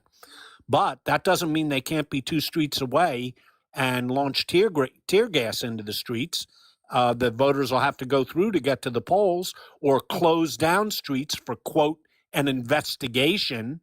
that just so happened to be around a polling place, that worries me a great deal. And I do believe that they're going to try and pull that off. The Democrats, and Elias is on this. Elias, for those of you who don't know, he's probably the lead Democrat election attorney. He's well aware of what they're going to try and pull with ICE, and he's got the legal paperwork ready to fire off at a moment's notice. But Democrats have to be aware of that. That's why I strongly encourage people. I know Kia has been hammering that. I've heard you mention it, Clara. If you're in a state where you can vote early, please vote early. Please do that. Please do that, because we don't know what election day will be like. So please do that. Whistle, here's the thing about this administration, and honestly, most administrations, but this administration's worse. They are doing and saying everything they can to interpret laws in ways that can allow them to do some pretty heinous things. But while there are some cases where we believe they're blatantly doing unconstitutional, and there are obvious cases, especially when it comes to immigration, that they are ignoring. But in most cases, they are following the law when the judiciary says you can't do this. They're just doing things like appealing it and having it go up to the Supreme Court, and the Supreme Court is being the Supreme Court. But if they were ignoring the laws, they wouldn't be spending so much time in court, because they wouldn't care. If they didn't care about the court rulings, then they wouldn't be doing the court, that tried to do the things through the court in the first place. They know that they cannot blatantly break the law in the way that they can't be too blatant about it, because the more blatant they are, the more obvious it will be for a lot of people that may consider themselves more towards the center that something is wrong. You know, I've seen it a few times in chat, and it comes up every single live Mike has. And I understand your concerns, people, and I don't mean to downplay them. Well, what if we don't have a midterms? We're going to have a midterms. We're going to have a midterms. That is when Trump is saying that we're not going to have midterms, maybe we should cancel the election because that is a distraction, folks. He is deliberately saying things like that so that you're not paying attention to what he's really doing, which is using his own private army to try and suppress the vote. He knows there's going to be an election. He also knows that the executive branch, per the Constitution, has 0.0% responsibility for running elections. Elections are run by the states, and yes, Congress has certain powers in elections too. By design, our framers did not give one individual, namely the president, any power whatsoever over the running of elections or the counting of votes. But he'll try and push that. Yeah. That's his real game. And his meanderings about, well, there won't really be midterms, maybe we won't have them, that's to distract us. That's a red herring. Don't get caught up in it. Keep your eye on what they're really trying to do. And if you think ICE pulling out of Minnesota means that, oh, geez, we made a mistake, we promise never to do it again, and you know we're now pulling the federal troops out of Los Angeles, Portland, and Chicago, so we've learned our lesson. Bullshit. They're preparing for round 2, and that's going to have everything to do with the midterms. Yep. Keep your eye on the ball here, folks. The fact is there have been 60 elections since the 2024 election, since the current president was sworn in. They've all happened, and most of them have gone not their way.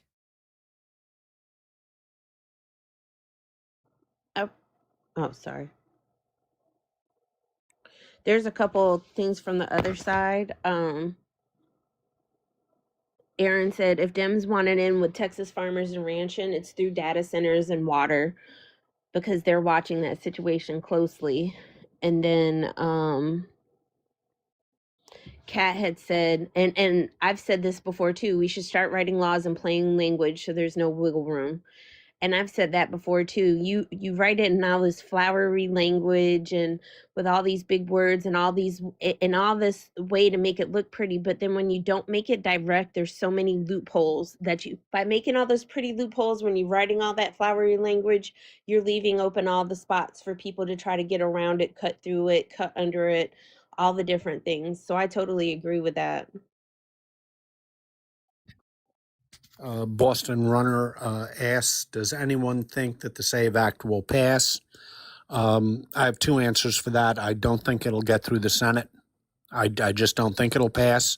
And even if it does, I just don't think it's constitutional. So Yeah, I don't think so. it'll For those two reasons, I don't think that, I'll be concerned when it's time to be concerned, but right now I just don't see it getting through the Senate. I don't even think it'll get brought to the floor. I just don't. I think they know it won't make it through the filibuster. They're not going to be willing to get rid of the filibuster for this, specifically because there are enough smart people. Again, are they good people? That's a different question. But there are enough smart people to know that there are some massive constitutional issues with that bill. That's the reason the first version of it, the first version didn't get even brought to the floor because there were constitutional issues and they knew it. This one is worse than the first than version 1.0. So there's no way, like I can't see it. I can't see it. Yeah, for the reasons you outlined, I would agree. Even if it comes to a floor vote, it'll get beat. And Thune is too smart a guy to bring up a bill that he knows doesn't have the votes. And truth be told, I don't think Thune wants it himself. No. I don't think Thune supports the bill. So why would he bring it to the floor? I just, we all could be wrong, but the thing with the SAVE Act, folks, in my opinion, is worry about it when the time comes. Don't spend too much time worrying about it now. I mean, understand what could happen if for some crazy reason it passed and made it all the way through, and be prepared as much as you possibly can. But that's all we really can do. Like, this is why we say sometimes there are things that are worth spending lots of time on. There's some things that we really have to wait and see what the future holds before we can do too much, because there's a lot of, in that case specifically, there are a lot of hurdles that it would have to get through before it actually came into place. And I don't think it could happen soon enough in terms of voting anyways for it to affect the midterms. But I don't think it would even get that far. Two things. Somebody asked, have we talked about Gallup? That's a disgrace. Gallup has stopped running presidential polls, and they are the original polling outfit that dates back to George Gallup when Franklin Delano Roosevelt was president. So that's a while ago. And they're stopping it, obviously under pressure from the administration. A guy that I know, the best pollster in the country, Pat Murray of the Monmouth poll. Monmouth University stopped their poll too under threat of not getting any funding from the government for their university. So they just dropped the poll and fired him. And he's doing okay because he's such a famous pollster, but this is really a disgrace. And it brings up a subject that we don't talk enough about, so I thank you for bringing it up, Zoe. It brings up a subject of law firms, universities, businesses bending the knee to a president with a 36% approval rating, who's getting hammered in election after election, who is in physical and mental decline, and yet they bend the knee and grovel before him.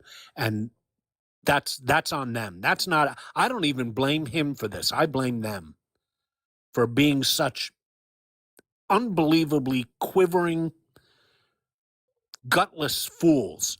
And I'm especially embarrassed that some of the nation's largest law firms have bent the knee to this guy, ABC, CBS, settling frivolous lawsuits to pay bribes to the President of the United States. That's a goddamn disgrace. And you know what? I don't blame Trump for that. I blame them. They know better, and they're doing this, and it makes me sick. And shame on the Gallup organization for caving and quivering in fear as opposed to standing up to themselves for themselves. And shame with all those universities, and especially the goddamn law firms, which makes me really, really angry. And again, this is where the question comes: what are we as a society going to be willing to do? Gallup did this. They have a right to make that choice. Are we going to hold them accountable for that choice, though? Are we going to hold these people accountable, or are we just, going to be upset about it? And then when the time comes and this administration isn't here, are we going to, and they like try and come back and pretend like nothing ever happened? Are we going to be okay with it? What ways could we? Well, I mean, lawyers have to get used. Polling places have to be looked at and talked about. If we don't look at it and talk about it, they care about Gallup. The reason people listen to Gallup is because people trusted Gallup. They were a trusted source of polling on it. Are they anymore? I don't know.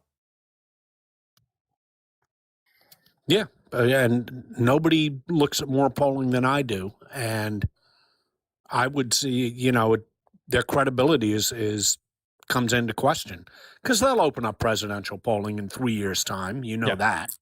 So, and you have to understand what polling organizations are. Gallup has a presidential poll. That's not how they make their money, folks. They're market research organizations. Want to know how Gallup makes money? They sell cereal. They sell cars. They tell people what the customers want in next year's model. They tell to Ford, and they charge one hell of a big fee for it. And the reason they run a presidential poll is it gives them credibility to go to Ford, to go to Kellogg's, to go to Apple Watches and say, hey, look, we're big at market research. We're good.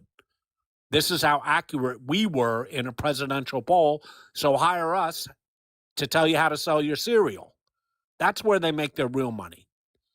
And it's just a goddamn shame that they do something like this. But like Mike said, it's their choice. They have to run their business the way they see fit to run their business. But I tend to think that big law firms and universities have a responsibility that goes way beyond their own business. And those people I hold in even more contempt than I do Gallup, especially universities in that regard. And they have a societal responsibility that they are abdicating. And this comes down to the same thing that I'm going to just keep repeating, probably until I am no longer on this earth. We keep talking about change. We keep talking about the fact that we want big change. And I think that's great.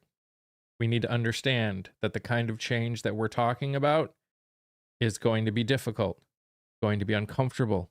It's going to be at minimum inconveniencing for a lot of people that are not used to being inconvenienced. So the real question becomes, do we want change in the future that is better for all, or do we want to be, or do we not want to be inconvenienced now? I know what I want.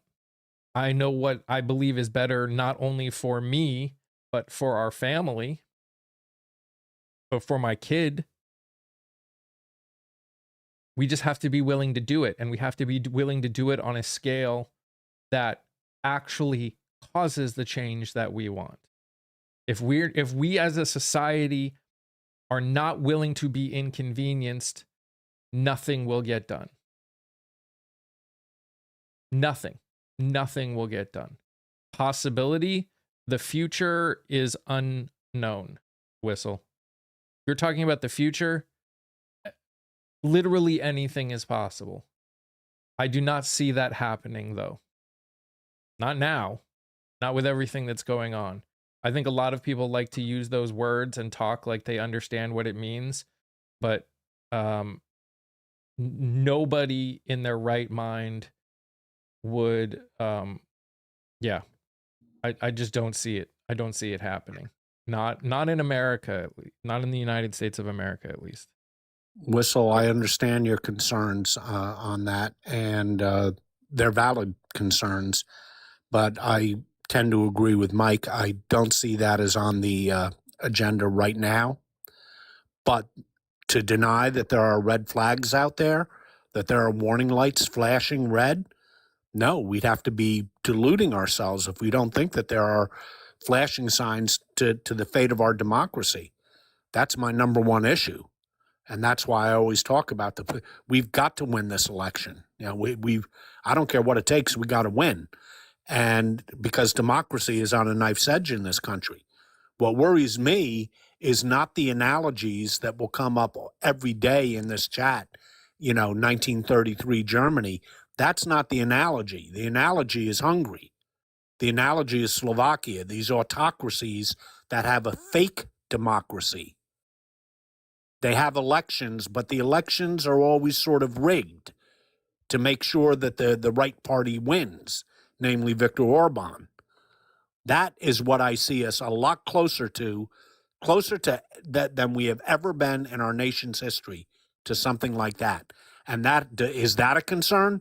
That's what keeps me up at night, is that we are becoming very autocratic and that we're on the verge of having a sham of a democracy. And yes, that is a worry, and that's on the table. Hey, I wanted to go back to the Save Act thing again just for a second. And especially I'm reading comments on the other side as well.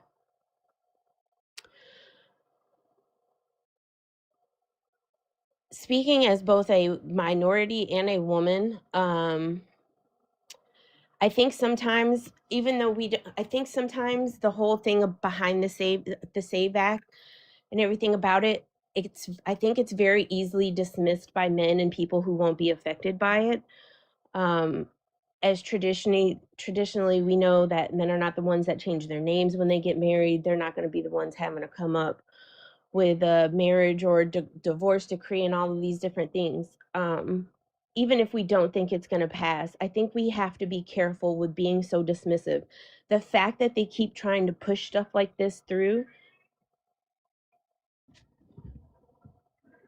Well, I agree. And even if we don't see it getting through the Senate, and I know Mike and I are on the same page on that, what worries me is state laws that can affect state voting.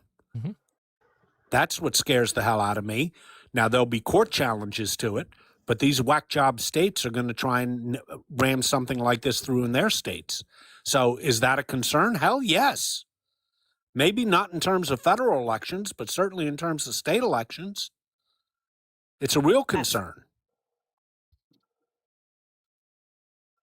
I would say that even if we don't think it's going to happen federally, what you see, ladies, people, citizens, humans, we see what they're doing. So don't wait until it's already here and then you're trying to backpedal, and while we already know what they're actively trying to do, go ahead and start getting your stuff together. Do it, figuring out what you've got to do to get the information that you don't have. Because I think is just in comments that we see a lot of times in chat and stuff during the live and stuff, we see people say, oh, it's easy to get IDs and all of that. Like for somebody, like for my great grandmother, the courthouse that she was born in the early 1900s burnt down. Where was she going to get another copy of her birth certificate? There's not one. there's not a record technically of anywhere digitalized that she was even born. You know what I mean? Like Mhm. those are the kind of things. Not only that, people who were born at home, people were born out in the country and didn't ever go get those kind of things. I just want to make sure that that ladies, especially because this is ladies, people that have been adopted. There's so many different things. I mean, even like me, I was adopted. My daddy adopted me. So the last name that I have is not the last name that I was born with. Yes, my birth certificate has been changed and it shows him as my dad on my birth certificate, but that's not the initial birth certificate I was born with. And I think sometimes we just have to make sure, because even if you didn't mean it to come out that way, I think just from some of the comments on the other side, we don't want to be dismissive of that. And we just want to make sure, and Scott, you're right. Like that was the other thing I was going to talk about. If we know federally they're going to try to get it and they can't get it, there are other ways. We've seen what has happened when the federal government hasn't gotten their way, or they do a little tweaking that allows states to do things differently. Like we know what happened when Roe got overturned, what the states got to do is that these states are going in and they're actively engaging in laws that almost half or more than half of the population are affected by. So get your stuff together. If you don't have a copy of your birth certificate, figure out how you can get one or what you got to do. Figure out all of those things so you can have those things in place. That way, you're not terrified and freaked out if it happens. If it happens in some way, shape, or form, you've got what you need. And I'm not saying everybody go run out and get a passport. I understand them things are expensive, but up until that point, anything that you can do that you're able to do, please do. And if not, let's figure out how to get hope for people who can't do it. Yep. And Look, the original question was specifically about the SAVE Act, and so I answered that question, and so did Mike. But what worries me is precisely what's going to happen at the state level, and that's a very valid concern. What also worries me is something you touched on in the beginning of what you said, Kia. It's the mindset here. It's the mindset. Even if they don't get the SAVE Act, they're going to keep trying with something else. They're going to keep trying, which is why it's important to grab at least one branch of this government. Hopefully by 2028, we'll have all three, but that's a long ways down the road. Right now, we can only control what we can control. And for precisely that reason, the mindset that they have, which is anti-democratic and pro-autocratic, the mindset that they have has nothing to do with the SAVE Act. If the SAVE Act goes down, and I think it will, they'll come up with something else. And just as importantly, at the state level, look, I live in a blue state. I won't have to worry about it. But there are a hell of a lot of people who live in Kansas. There are a hell of a lot of people who live in Texas. There are a lot of people who live in Louisiana or Mississippi or Alabama. You get my drift. They have to worry about it because the same thing that couldn't pass at the federal level could easily pass at the state level and be gleefully signed into law by their governor. So it's a real issue. Don, the SAVE Act isn't about voter ID. The SAVE Act is a poll tax. And that is, and I agree with you 100%, Kia. That is why I did say that no matter what, we need to be as prepared as we can be for it if it goes through. Maybe I wasn't clear enough in it, but I did say that. Don't do voter ID. Okay. You have to identify yourself to register in the first place. You can't register in those blue states without some sort of identification.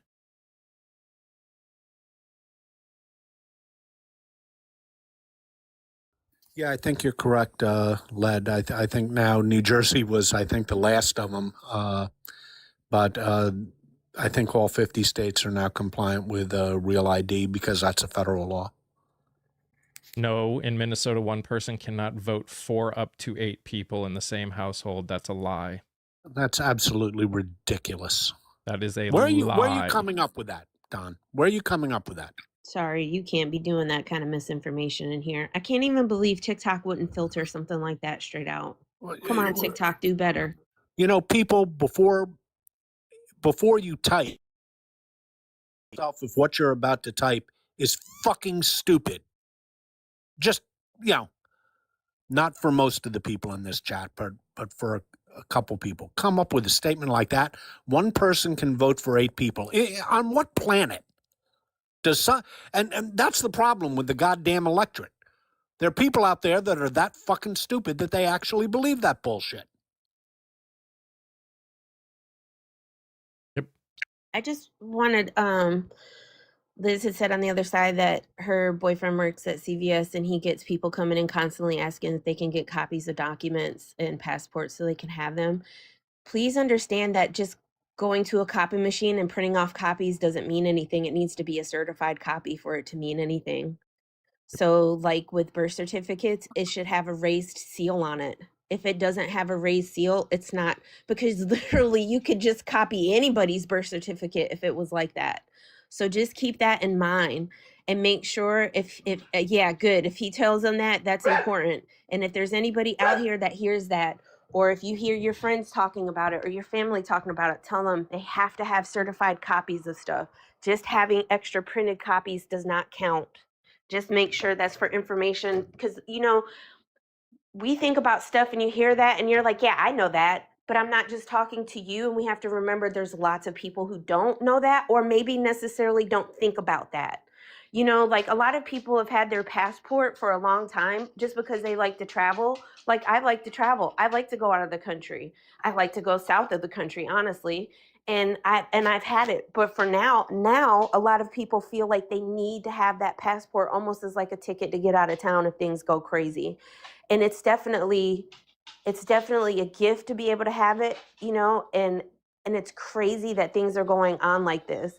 And please understand, like when I was talking about that people being dismissive thing, like that's one of those times where sometimes replying back anything beyond like, Iris, leave him alone.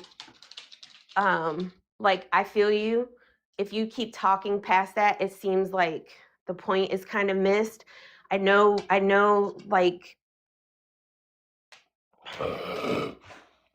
sometimes when we answer questions and stuff, hey, that's why people. Do you have a dragon living in your house? What the hell is that noise?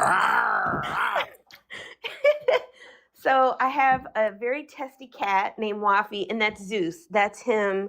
His like, I want to talk to you, mama voice. So like I came out to the kitchen because sometimes when he does that a lot, it gets Waffy really irritated. And then I have to come out here and make sure I don't have my own World War III happen in my own house.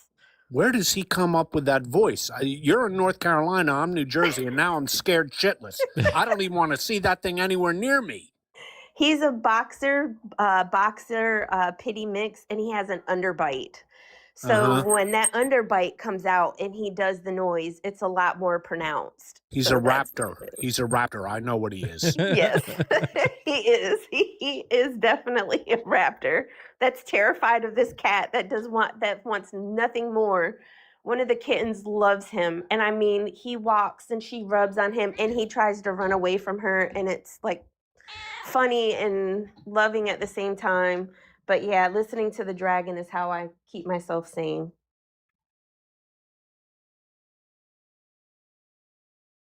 My dogs are afraid of the cats too. That's hilarious to me. Well, I understand it because Waffy, the crazy cat that you guys hear meowing, she's not very friendly. Okay, I'll just straight up say that. To me, she's nice, although I have been caught in the middle of her trying to attack another cat and my legs have scars from it. She's jumped on the dogs. She's not scared of the dogs at all. She has jumped on them and they're scared of her. When they walk past her, they turn their face like in total submission. They turn their eyes, their face. And sometimes if she won't move, they won't go past, they stop. So he's kind of like scared of the cats. And Iris, she just wants to love him so bad. And he's just like, get away from me, get away from me. Well, Kia, if you have a problem with your pets, I have a friend of mine who is excellent and wrote a book on the care and management of all pets. Her name is Christy Nome, and she would be happy to give you any advice. I mean, she dedicated her book to cricket, and she'll help you out with taking care of your pets. I bet you she could help me out with the turkey that has started coming from the neighbor's yard wanting to eat the outside cat food. Damn, Scott. Yeah, someone Scott, you're getting shit in the chat now. Oh, that's okay. I told Luis is not feeling well, so I told him that if he can't get help from his doctors, we'll institute the cricket cure for him, and he would end up in the gravel pit. Damn. Blocked. What an amazing chat today. I'm going to be quiet for a minute. I got to finish cleaning litter boxes so I can get ready to go live. I love Scott's sarcasm. Yeah, he's all right. I didn't know where that was going when he was talking about he had a friend that wrote a book. And then when he said I was over here laughing. Well, it is Friday, and it's supposed to be a little bit lighthearted at times, so. Yep. I figured I would throw that in there. Besides, I love bringing up Christy Nome every chance I get. And cricket. Cricket, we hardly knew ye. Poor little cricket. Must have been nice for her kids getting off the school bus to see their pet dog in the gravel pit. So what do we do with her? We make her the director of Homeland Security. Why not? Yeah. Just as a reminder to everybody, again, go make sure to go check out all the videos that are getting posted. Just posted another one this morning. Chances are, oh, there's the doggo. Chances are I'm going to be posting over the weekend. Like I'm going to set up posts to just post over the weekend because I have so many.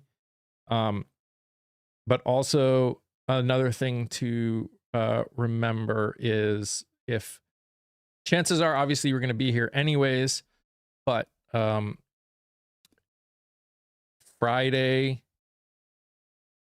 during the live, if you watched the video with Elizabeth Beggs, she's running for Congress in Virginia's 1st District, is going to be here live to answer questions and let you guys get to know her. So, and it will be both again. So, if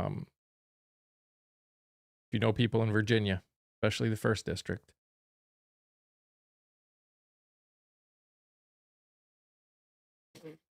Thank you, Mission. I really do appreciate it. There are some Left for Dem. I have interviewed a ton of some strong progressives that are running.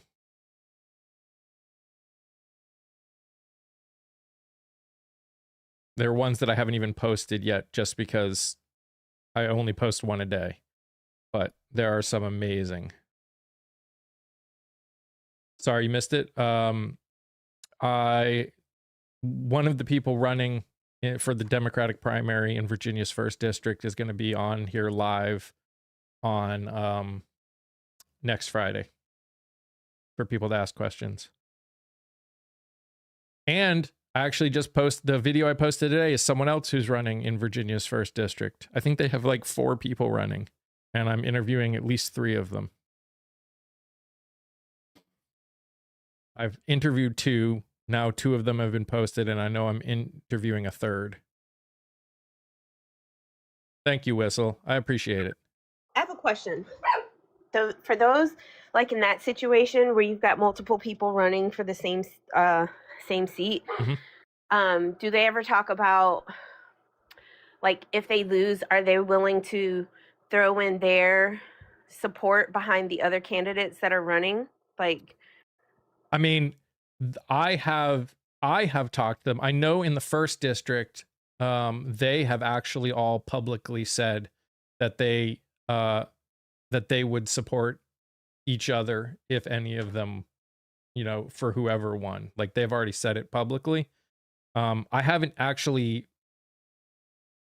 have not interviewed a ton of people that are running in the same district. Virginia's first is, and Illinois are the only two places where one district in Illinois are the only places where I've interviewed two people in the same district that are running. And they have both. They didn't say it in the video, I don't think, because at the time I didn't realize it. These were all people that I interviewed early, and I just didn't even click that they were in the same district.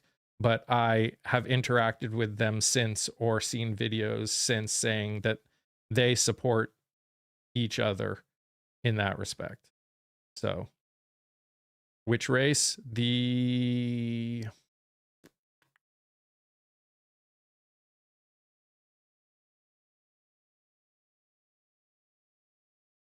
7th district of Illinois.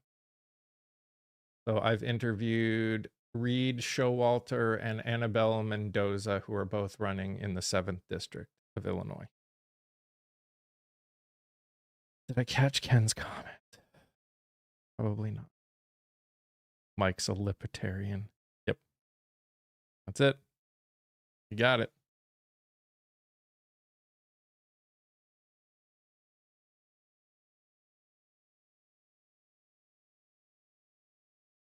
Okay, I'm gonna go ahead and go. I gotta vacuum right quick before I go live. So Okay. I love you guys. I hope everybody has a great weekend. Make sure you're safe. Make sure you're safe. Keep your head on a swivel always. Okay.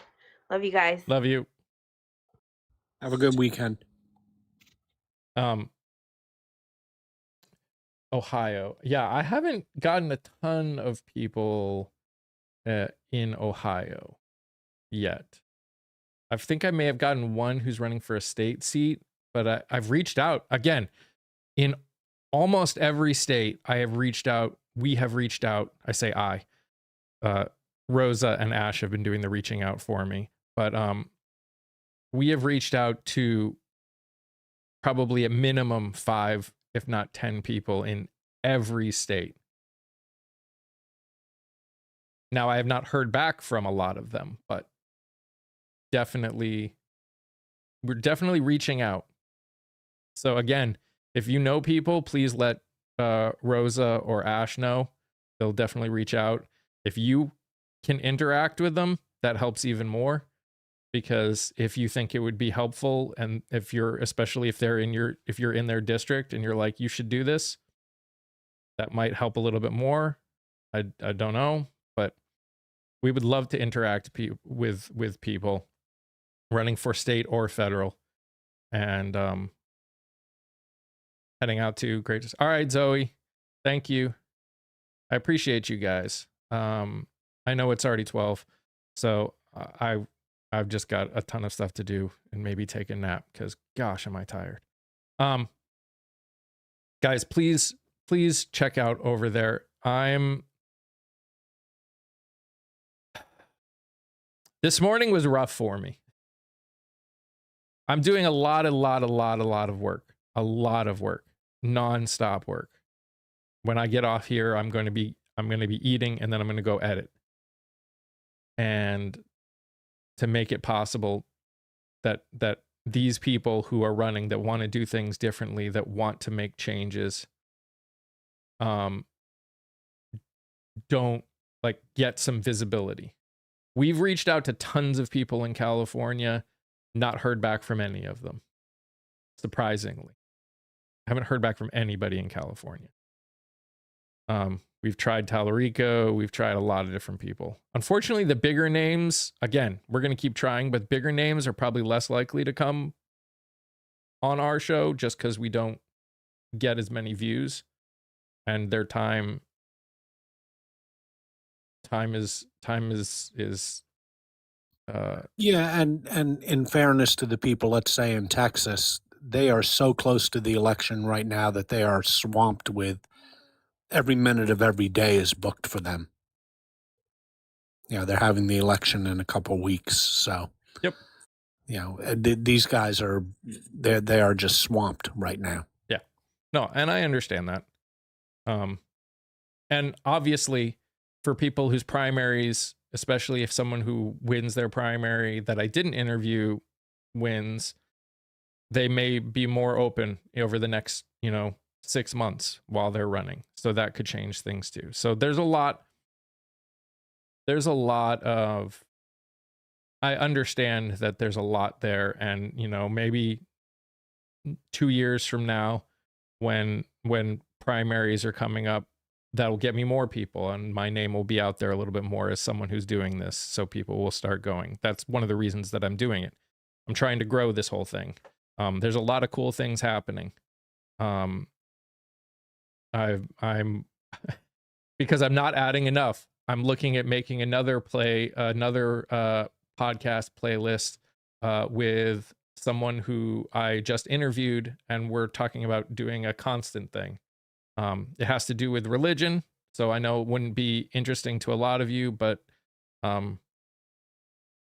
you guys know my views on religion, and this will give me an outlet to talk about it in a way that can keep this space during the lives a little bit more safe, because I know I want to make sure the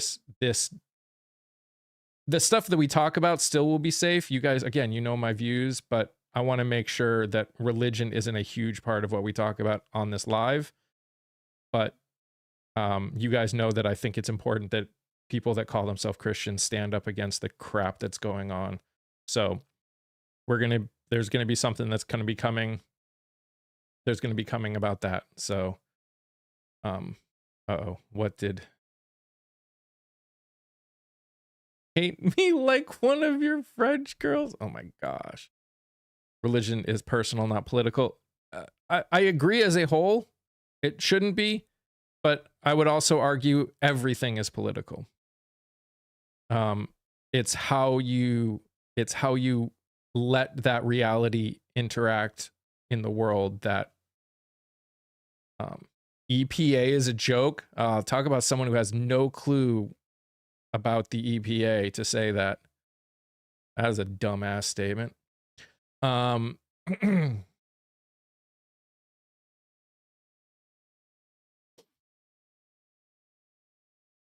the end, everything we interact with has something to do with political. But okay, guys, seriously though, no matter what, for all of you that spend time here and talk, thank you, that interact, thank you, that give the likes, the gifts, the subs. It means more to me than I love doing this. I want to get to a place where I can do this full time, where I can pay people to help make it possible to keep doing it. Nope, they didn't start anything, John. Goodbye. The dumb statement. Obviously, you're one of those people that doesn't know how the government works. So any support, whether it's watching stuff or whatever, thank you so much. I really appreciate it.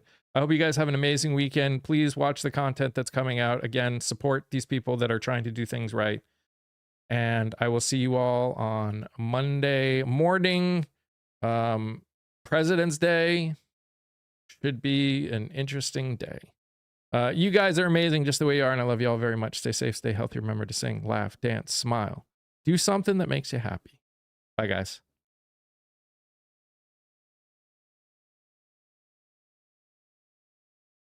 Bye, YouTube. You guys rock. Love you.